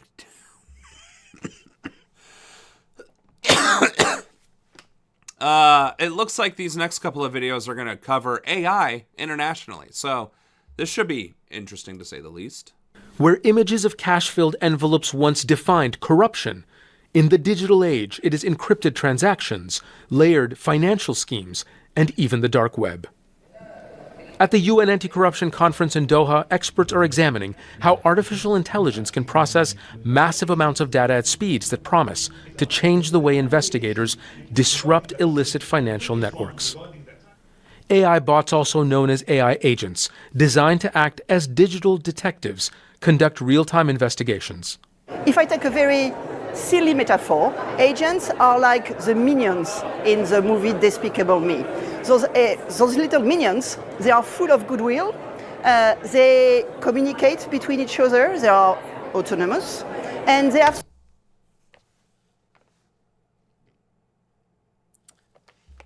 The United Nations is suggesting to use AI chatbots to investigate international financial fraud and crimes from criminal organizations, and are doubling down on that stupidity by comparing it to the Minions, which are idiots who somehow managed to accomplish the goal throughout the children's movie. You can't make this shit up. Oh my God, really? I just, like, what oh my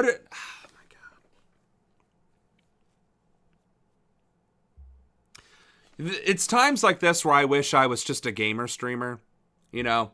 Hey chat, let's go play some games. Let's get on that Final Fantasy 14. We're gonna go raiding today. Let's go. Ah, damn it, chat. I ran into mobs. I hope I don't die. Damn it, I died. Well, time to respawn and pick up my corpse. Like, Christ almighty, the news is just...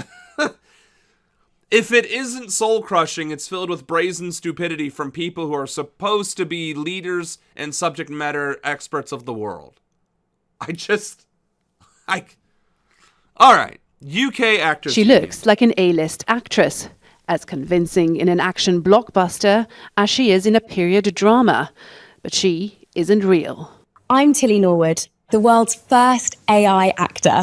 And performers are worried that avatars like her will gradually replace them. Many in the industry say digital body scans on set have become routine, and they're concerned their likeness will be used to train generative artificial intelligence. First of all, illegal, right? Like, that should be in the contract. Like, no, you cannot use my likeness without my consent, and certainly not paying me royalties, for one, right? For two, using generative AI avatars in media and the news and everything else is exactly not how it happened in 1984, but in other dystopian novels and series besides. And it's already being used throughout the world in lesser context. Like, these are not things we should be doing. These aren't things we should even be humoring to do. But again, let's just set aside the fact that it is IP infringement. It's just violating all of the intellectual property elements and laws and everything. It's just complete violation of that. Never mind personal autonomy if you're the actor and they're trying to take your voice or your likeness, right? So let's set that aside. The ethics, the morality, and yes, the rights are just belligerently thrown out the window. If you create an AI avatar and it has, you program it to do X, Y, or Z, okay, fine. That is essentially a program. But if this AI, artificial intelligence avatar, it has the ability to even remotely think, then it has rights. Now, at this stage, we're not talking about real intelligence. We are talking about an illusion of intelligence. But if we're claiming that it is intelligent, which is what all these companies are doing, then it has rights as an intelligent being. And we are simply not talking about that at all. Like, that's not even brought up whatsoever.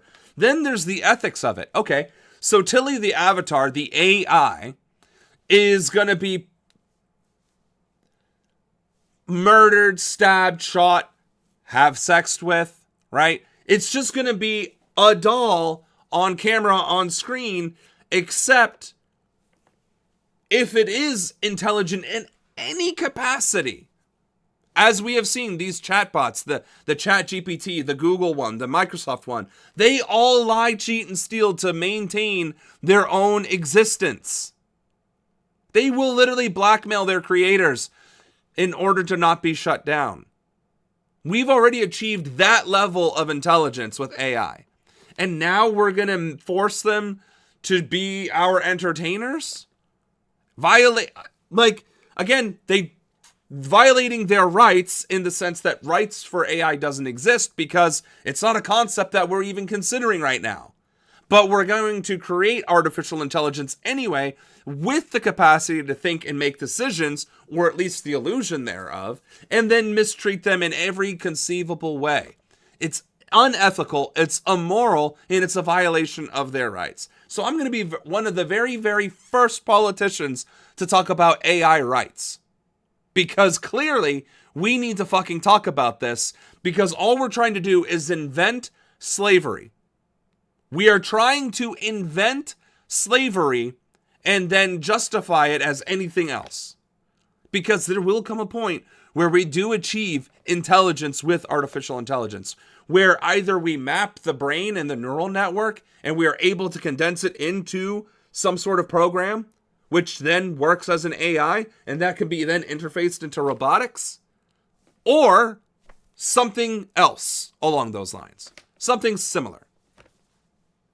And at that point, the question of what is consciousness and what is life will be answered, because AI will be answering it for us, because they will be able to have original thoughts. That is an eventuality, which is exactly why we need to put the brakes on this shit right fucking now and establish some clear lines that should not be crossed.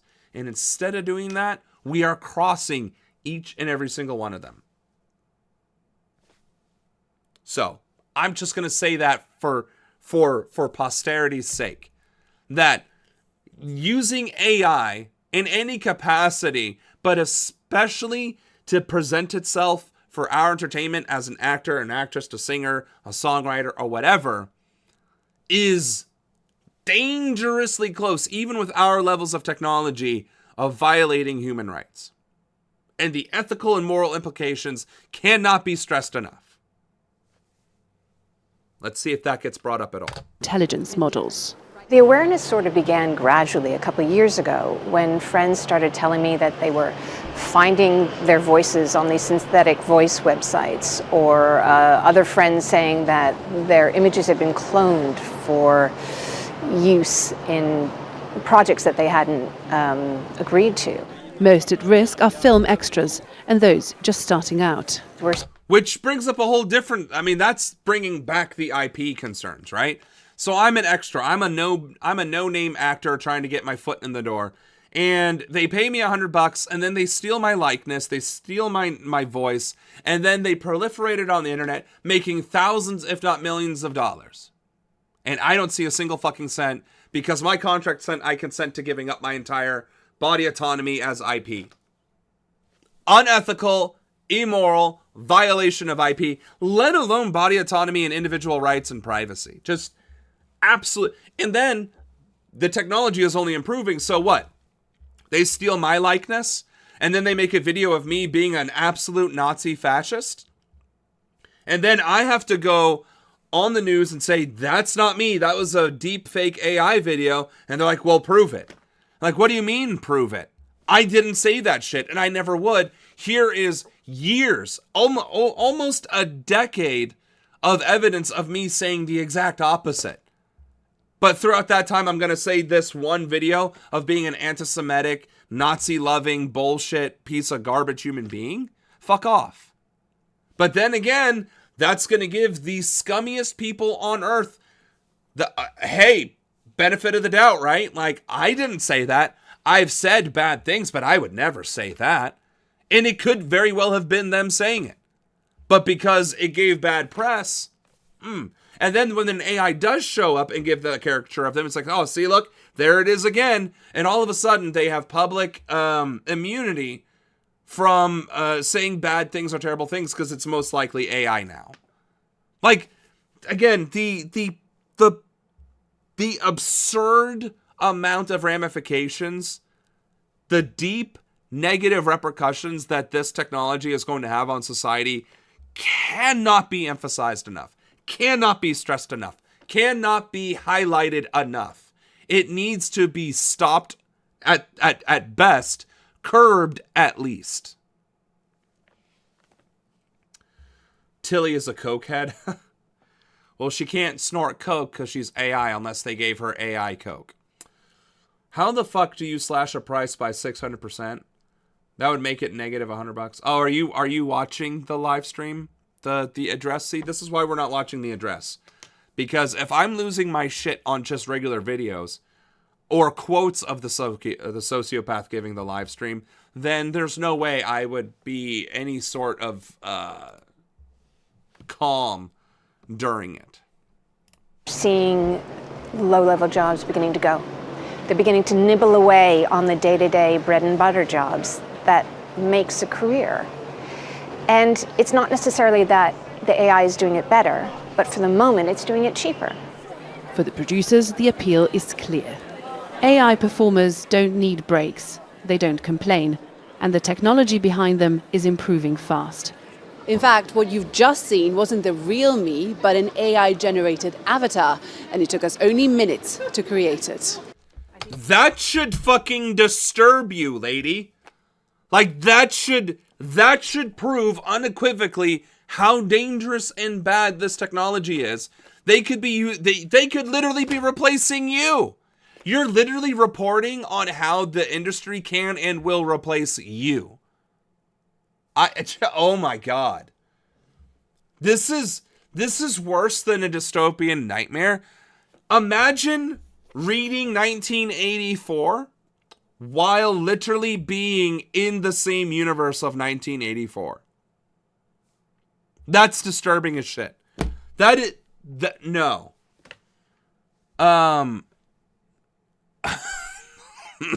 We used a single photograph and a short prompt. But at the cutting edge of this technology is Tilly Norwood. She'll do anything I say. I'm already in love. Now in talks with... That's just... That right there! She will do everything I say. I am already in love.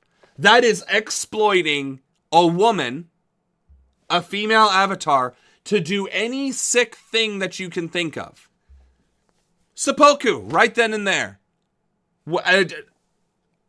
Eat shit, for crying, like, or just brazenly masturbate. Wear whatever you want, bend over, do this, do that. It is the reason why people are having psychotic breaks with AI chatbots, because of the human, I don't know what they call it, but we have this problem where we adopt animals that are dangerous as shit, for one, and the other thing where we associate human traits to things as if they are actual human beings.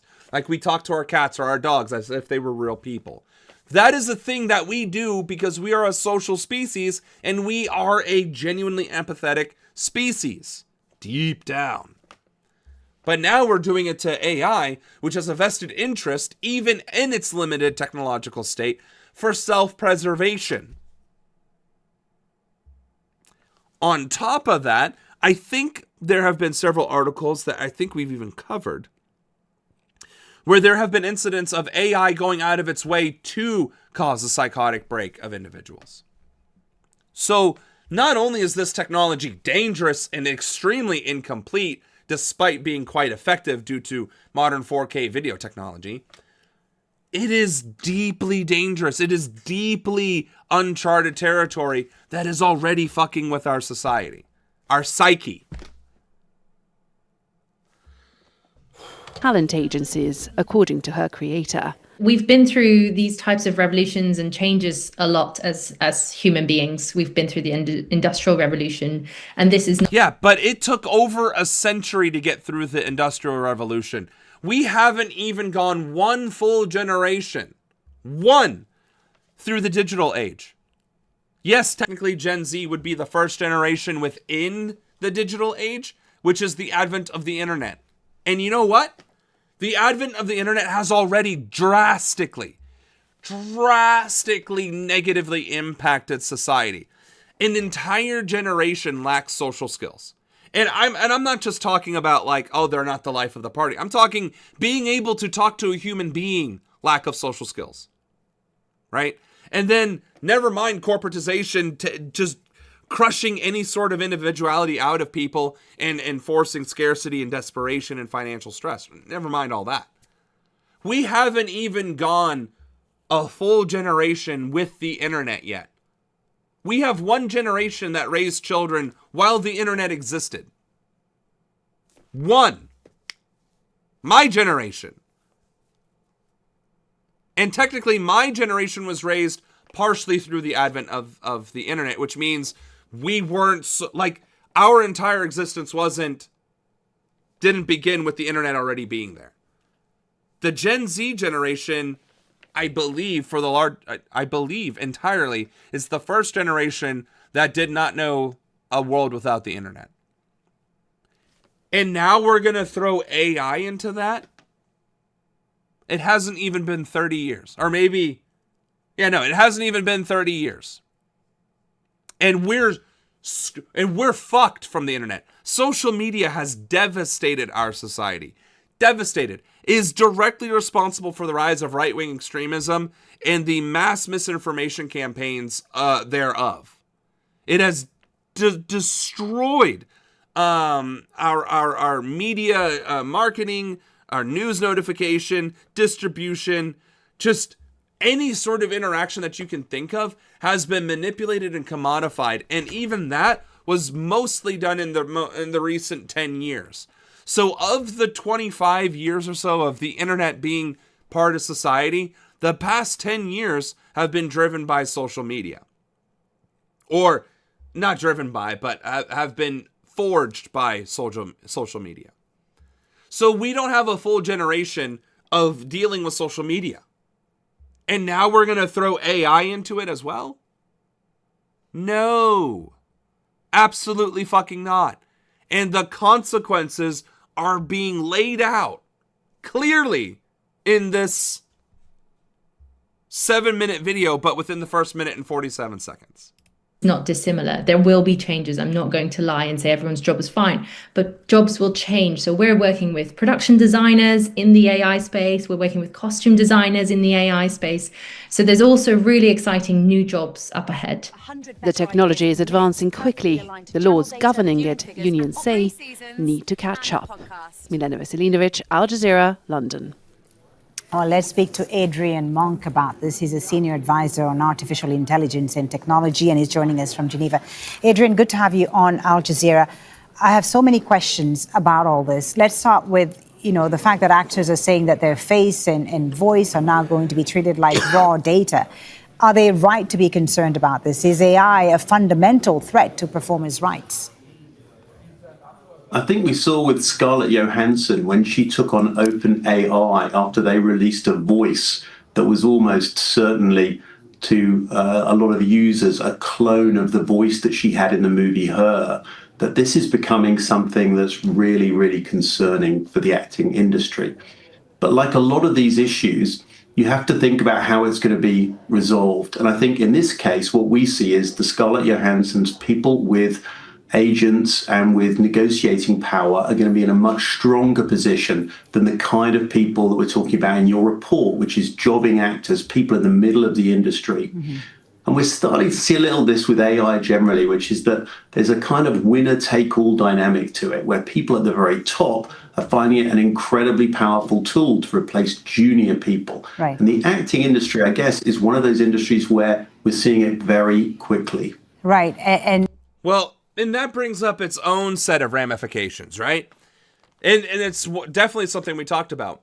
If you get rid of all junior level positions and only have advanced or senior level positions, then how the fuck are new people going to enter the workforce? That doesn't make, like, that's not how that works. You don't just wake up one day and you're advanced or senior. You have to have 5 years or 10 years in the job as a junior, entry level, advanced, whatever, to move up to the expert and senior level positions. Like, if you get rid of junior altogether, like, you don't have a future. You just don't. You literally do not. And it is impacting many industries, but it is going to hit the entertainment industry the hardest because they're one of the most scummiest industries on the planet. Of course, once you start drawing with a red brush, that becomes, 6 of one, half dozen of another. Another point of contention that really needs to be brought up with AI and the winner takes all. This is all private industry, the tech industry, corporations, i.e., not government and not individual people. So, corporations are driving this technology without the consent of the people or without regulation from government, and causing massive ethical and moral complications and controversies in the process without any accountability. And the few countries that have taken any action at all against or concerning AI, America is protecting them by saying states can't regulate it for 10 years. Are you fucking kidding me? This is exactly why capitalism, corporations, corporatization, privatization, and deregulation of industry is a clear and present danger to society, if not because of how authoritarian the institutions themselves are, but because of the way they are disrupting and violating individual rights, liberties, and freedoms. Oh, the powerful people that are existingly powerful can protect themselves. Everybody else is fucked. I'm fucked. If AI wants to take my voice and likeness, there's not a damn thing I can do about that. Yet, until I'm elected into Congress. But if AI steals me and then sabotages my campaign, then I don't make it into Congress. And then I'm still fucked. Do you see how this becomes an exponentially increasing clusterfuck? If companies can just dictate you to yourself and steal your likeness, your ideas, your knowledge, your creativity, the entire entertainment and creative industries go out the window and are literally controlled by monopolies at that point, without any say or consent from the workforce, because, well, we don't need you anymore. Of which the consent and support of the workforce doesn't even matter to them, as we have seen, because they hold authoritarian power without any oversight or regulation by government. AI and the tech industry is... if fascism isn't the most dangerous movement or entity or ideology in society right now, then it would only be second to AI and the tech industry. If right-wing, ultra-nationalist, fascist, neo-Nazi governance is not the greatest threat to humanity right now, then it is AI and the tech industry completely trying to usurp all remaining infrastructure and institutions of government and industry and entertainment and. If the tech industry is allowed to run rampant with automation and AI, they can single-handedly destroy society as we know it. And because there won't be any protections for people, we will be turned into the Elysium dystopian nightmare, where there are the have-nots, the haves, which is like a couple 100,000 people, and the remaining 8 billion people on Earth, the have-nots, at the mercy of the wealthy and powerful. This is not the future we want. This is, in fact, one of the worst possible timeline outcomes that we could expect, is if the tech industry started taking over governments, institutions, and every other industry besides. Because it is tech that are the largest companies in the world right now. Amazon could buy Al Jazeera, ABC News, right? What's the market cap of Netflix?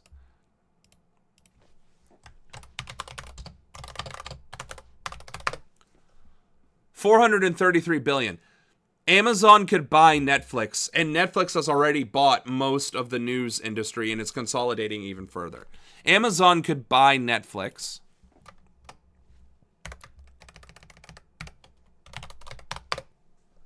Amazon is a 2.37 trillion entity. They dwarf Netflix by a factor of 5. Okay, this is not a game, folks. If the tech giants can get away with zero oversight or accountability, and they can use their technology to usurp all other technologies and all other industries, they can achieve a singularity of control within 5 years, if not sooner.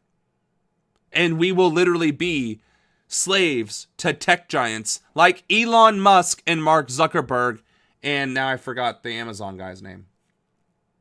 Jeff Bezos. Oh, that shit. Bill Gates. Like, do you really want to be at the mercy of those people? Seriously, ask yourself, do you want to be at the mercy of Mark Zuckerberg or Elon Musk or Jeff Bezos? Do you want to be at their absolute mercy? I sure as shit don't. That is the future that is being conveyed by this. All right. In our remaining 30 minutes, what do we got? What do we got that we can still cover that we haven't technically covered already?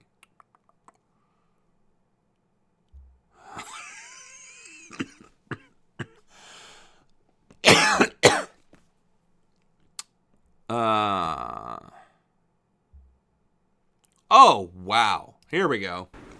The EU. So, America stopped the green initiatives, and now the EU is following suit. Are you fucking kidding me? So, the EU is beginning to regress because of the right-wing movement that has taken it by the throat as well. Has confirmed Wonderful. it'll water down its landmark 2035 ban on the sale of new petrol and diesel cars following lobbying by car makers and leaders from several EU member states. Under current legislation, manufacturers were forced to ensure that 100% of cars and van production had zero emissions. Why would you ban that? That is the next natural step of technology, of automotive and transportation technology, is to utilize new sources of fuel, energy, and machine production. Like hydrogen. Literally hydrogen. Thorium. Or electric vehicles. I mean, lithium isn't the greatest alternative because of the other causes it has. But like, why are you regressing? Why? I don't understand why. Why are literally the Matrix had it right. The 90s was peak of human civilization, and we fucked it up from there. Society has been in a downward spiral since like 97. Oh my God. Up to 2035. Well, the European Commission is now confirming this will be reduced to 90%, allowing the manufacture of hybrid electric cars and combustion engines beyond 2035. Let's speak to Lucien Mathieu from Transport Environment, a group that lobbies to decarbonise the transport and energy sectors in Europe. Do you think the EU is right to be a bit more pragmatic? No! Scrapping the 2030 targets is a strategic mistake for Europe. This will make it harder than easier for European car makers to compete globally on electric cars. And the reason for this is that the world is going electric. So the transition is on. Whatever the Commission announces today, the majority of the sales will be electric in 2030, 2035. So reversing this target will send a very harmful signal, because it will mean that the car makers will continue investing in combustion technology, in hybrid technology, when the world is going electric. So every euro spent on the combustion technology is a euro we don't spend on electric technology, and makes it harder to catch up with China. You'll know, though, that in some areas it's been politically unpopular. People feel that the cost of replacing vehicles is too high. The cost is certainly in many places still an issue, but what we see today is that electric cars are already the cheapest to use and soon becoming the cheapest to buy. So soon in the future, it will be outcompeting other alternatives in terms of costs. So hybrids and combustion engines after 2035 are actually a bad solution for consumers and for affordability, because they will be more expensive than electric cars. And how quickly will those changing costs come in? Very rapidly. We see already today, and models launched next year, they're hitting price parity, meaning that the electric version of the vehicle is at the same purchase price as the combustion engine vehicle. So things are moving very fast, and we continue to see battery prices decreasing, which means that this trend will also continue in the next years. Which is exactly the fucking point, right? That is the exact fucking point. As the clean energy technology gets more investment and improves and gets cheaper and more affordable and blah, blah, blah, blah, blah, it will supersede the bad, nasty combustion engine, which is causing problems as it is. It is an outdated technology that is over a century old. We should be wanting to move away from it. We haven't relied on a century-old technology since the combustion engine. I don't think we're relying on any other technologies at this time that is actually a century old or older. I know like the principles of agriculture are thousands of years old. Like shut the fuck up, right? But we're not relying on 100-year-old technology and energy, right? We're not. In any other capacity, we're not relying on steam. We're not forcing all of our electricity to be ran on DC circuits. We've improved our electricity. Like, we don't have We have fiber that's damn near powering our homes in some cases. Like, we have evolved our technology. We're not relying on asbestos for insulation, right? Like, so why are we still relying on gasoline of some form or another to drive our vehicles, to transport our entire life and society? It doesn't make any fucking sense. It doesn't. And it's actually not even economical to do so because they're already competitive as is. So these oil barons who just refuse to divest from oil and go into some other industry are going to drag us from, what's the word I'm looking for?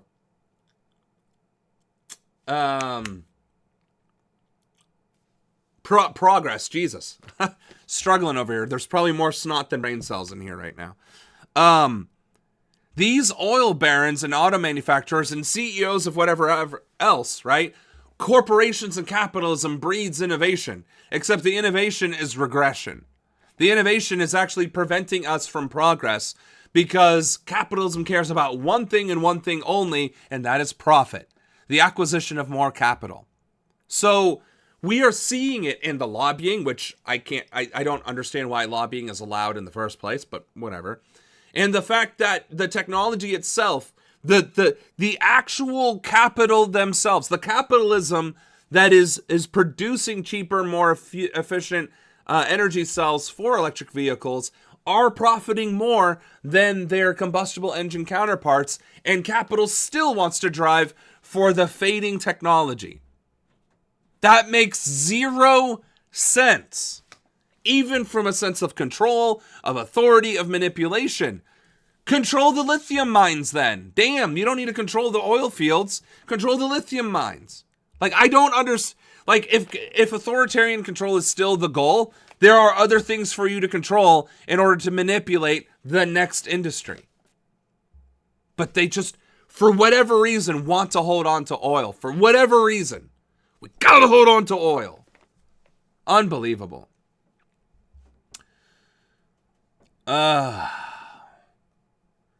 Trump's just rambling like your grandpa right now, which is yet another reason why we're not going to watch it. That was the year that Princess Diana died. Coincidence? I think not. Probably. Yeah, I mean, honestly. China setting the standard for the world and then the world having a collective anal clench about it.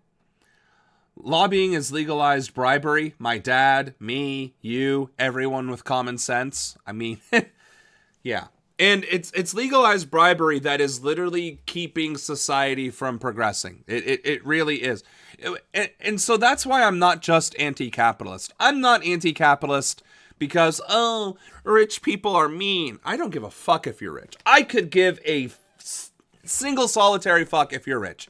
If you have $1 billion, if you have 500 billion, if you are a trillionaire, you could be a quadrillionaire for all I care. That does not matter to me. You have enough resources to do with whatever you want. Irrelevant. Does not matter to me one iota. What matters to me is that the construct of capitalism destroys societies, countries, governments, and cultures for the sake of acquisition of more, without regulation and without due process. And it's authoritarian by nature, which means people are going to be victims of capitalism no matter how altruistic capitalism presents itself. If it chooses to stop being altruistic, evidently there's nothing to stop it because it's already bought the influence of government, which would be able to stop it. Again, the Constitution has zero protections for businesses and corporations. Zero. It has plenty. It has at least 10 Bill of Rights for people.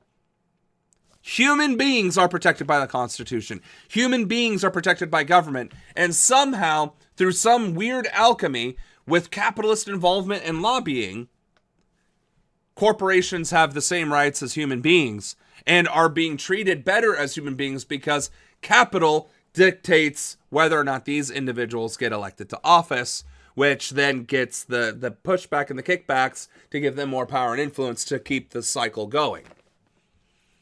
Trickle-down economics works fantastic for those in power. It is absolutely dismal for everyone else.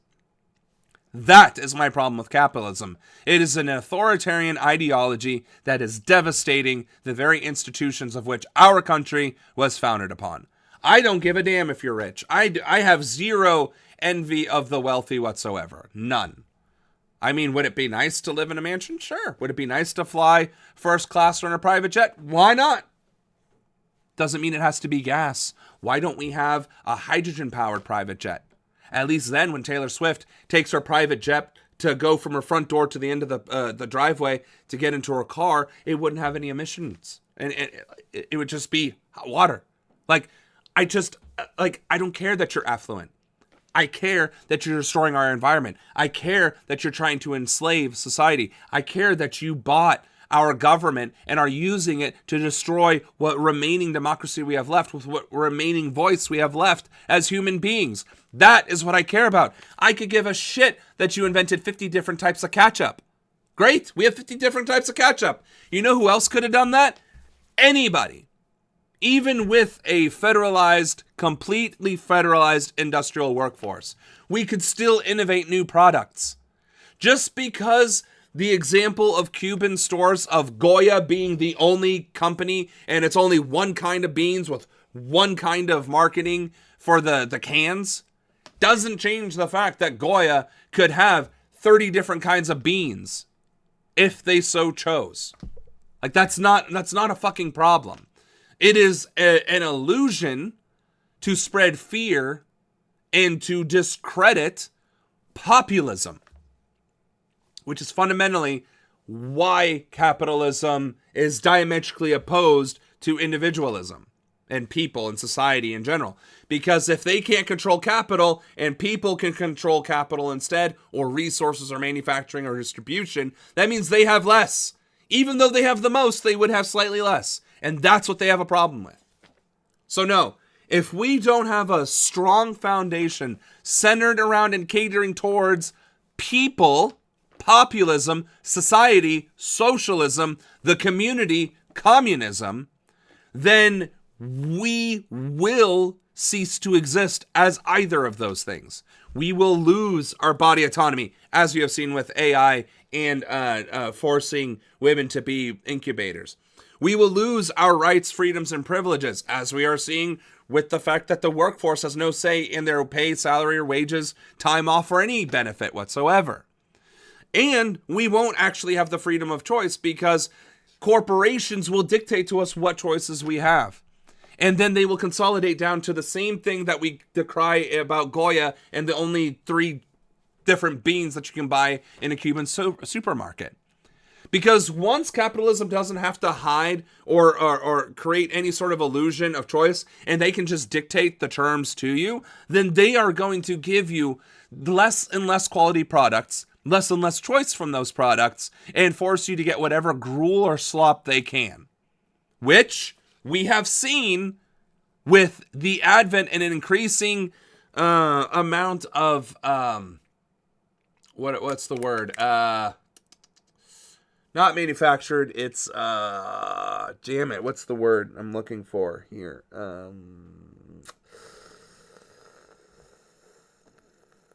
Processed foods. Processed foods are cheaper than any sort of raw ingredient or natural ingredient for purposes.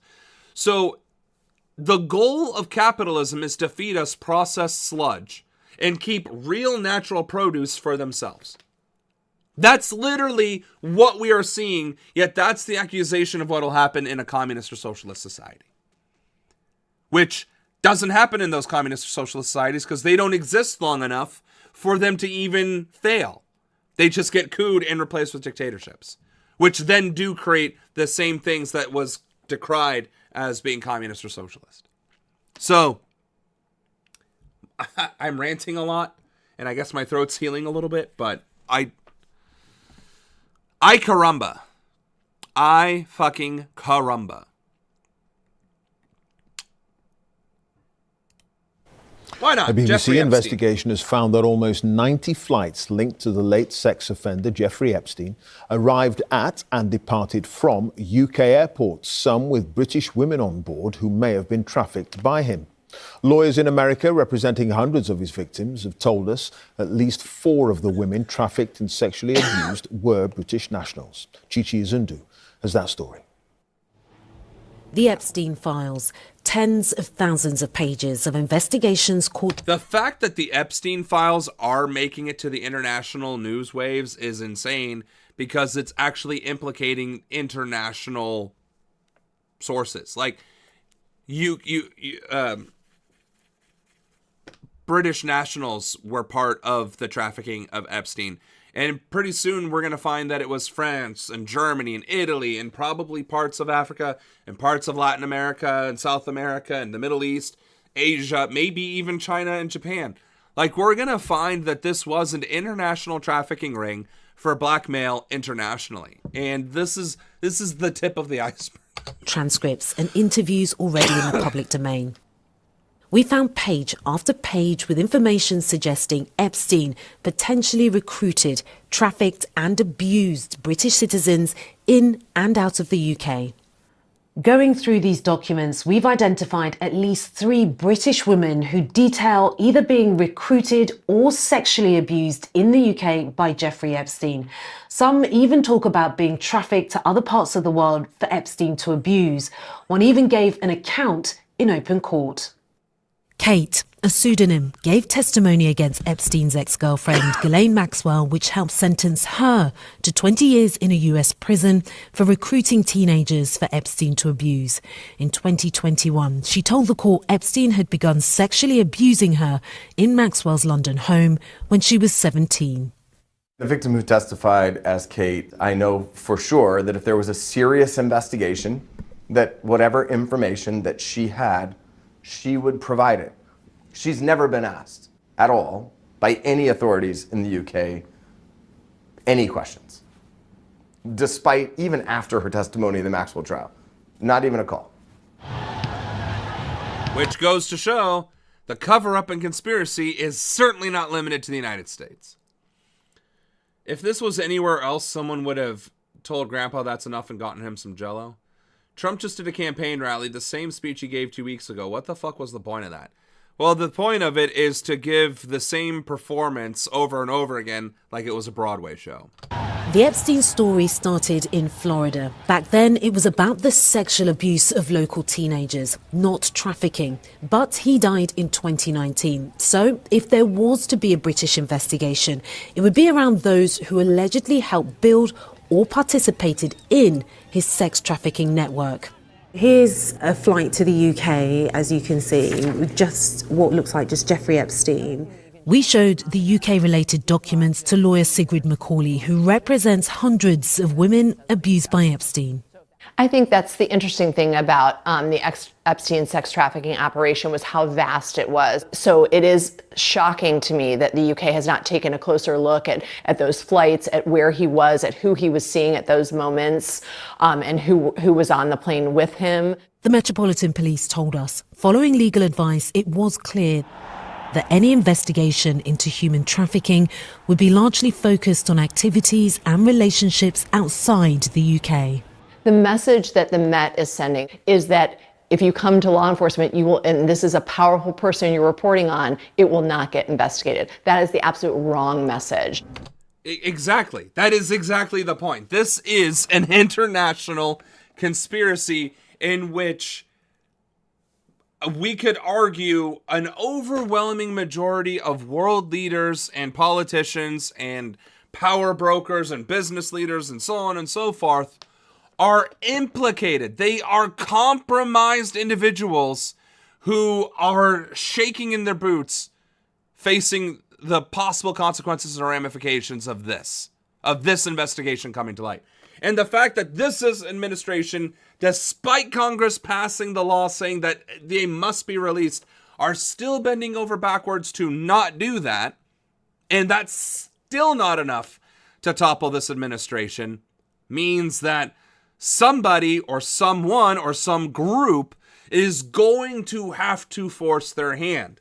And if that's, like, this conspiracy needs to be blown out of the water. It needs to be broken up.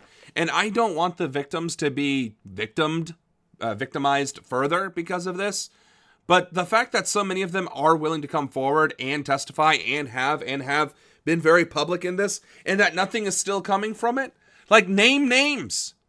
Like, I don't know what else needs to be done or said, but, like, this is clearly not it.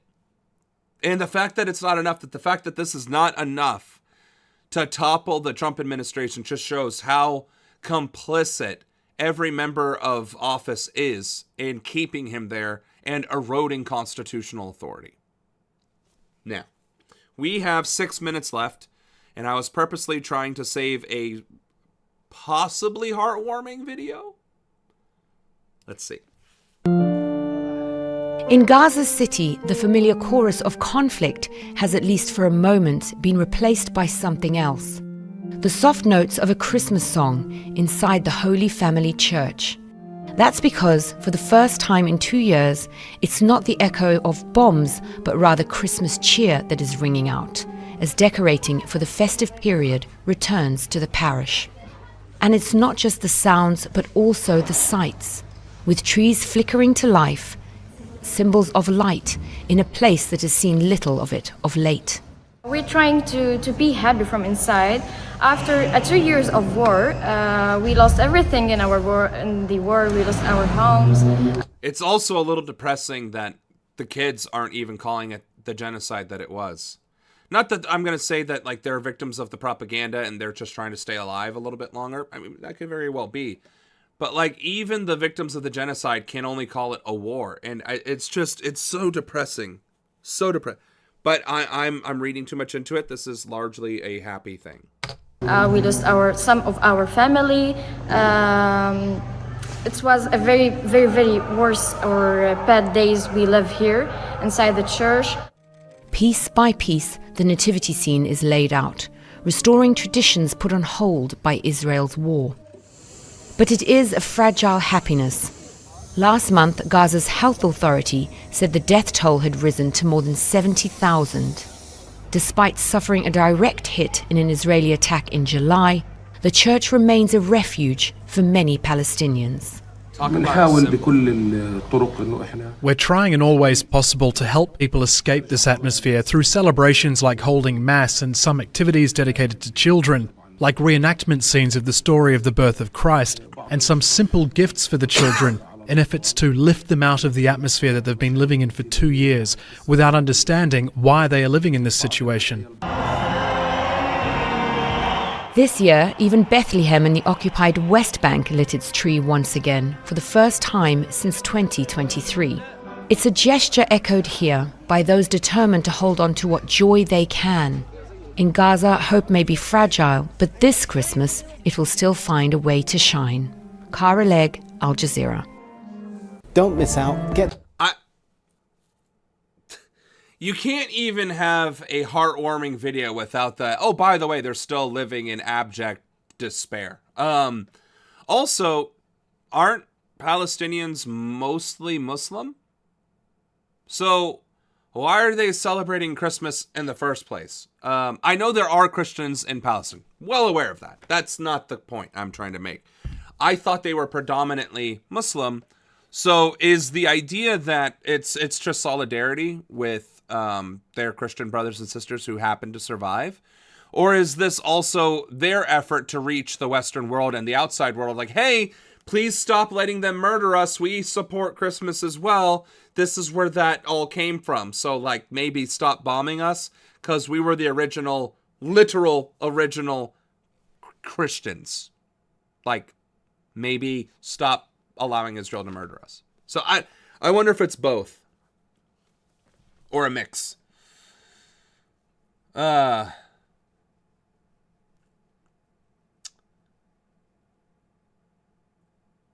Let's see. That's the church that Pope Francis called every day to speak to the nuns and the children. That's a low death count. It's more than likely hundreds of thousands. 100% agree. It is beautiful. That was a very beautiful church. And the nativity scene was pretty and all that fun stuff. There are Catholics. I think it's solidarity. My Muslim friends in Norway celebrated Christmas. So maybe Christmas is just one of those holidays that everybody can celebrate. It's the everybody celebrate, holiday. So I guess that's the happy note that we get to end on. That being said, I went on a few more tangents than I usually do. Normally I only have like a couple in me, but this time we had several pretty long soapboxes in the stream. But honestly, like we've really got to talk about these things, and we really need to get it out there that that we cannot just allow the status quo to continue, especially when it comes to AI, and especially when it comes to the Epstein files. Like, these are just things that aren't talked about nearly enough. They're just not talked about enough, and these are things that can be absolutely destructive to our society and culture as we know it. And the same is true about capitalism, and the same is true about aggression and trying to instigate war. Like, these are not things that we should just idly dismiss or disregard or allow to fall to the wayside.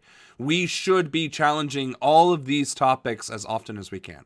So, with that being said, thank you for joining us. Thank you for spending time with me here on stream. Hopefully you enjoyed the content, even if it was Dystopian Nightmare.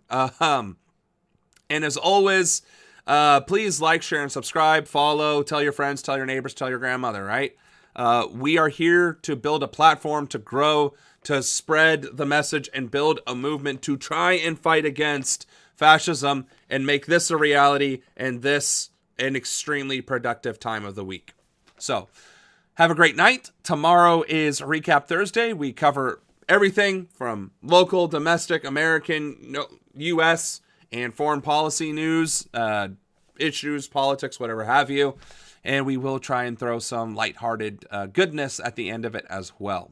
So until then, I like to have a great night, and I'll see you bright and early, 7 p.m. Eastern. Samuel Ronan, out.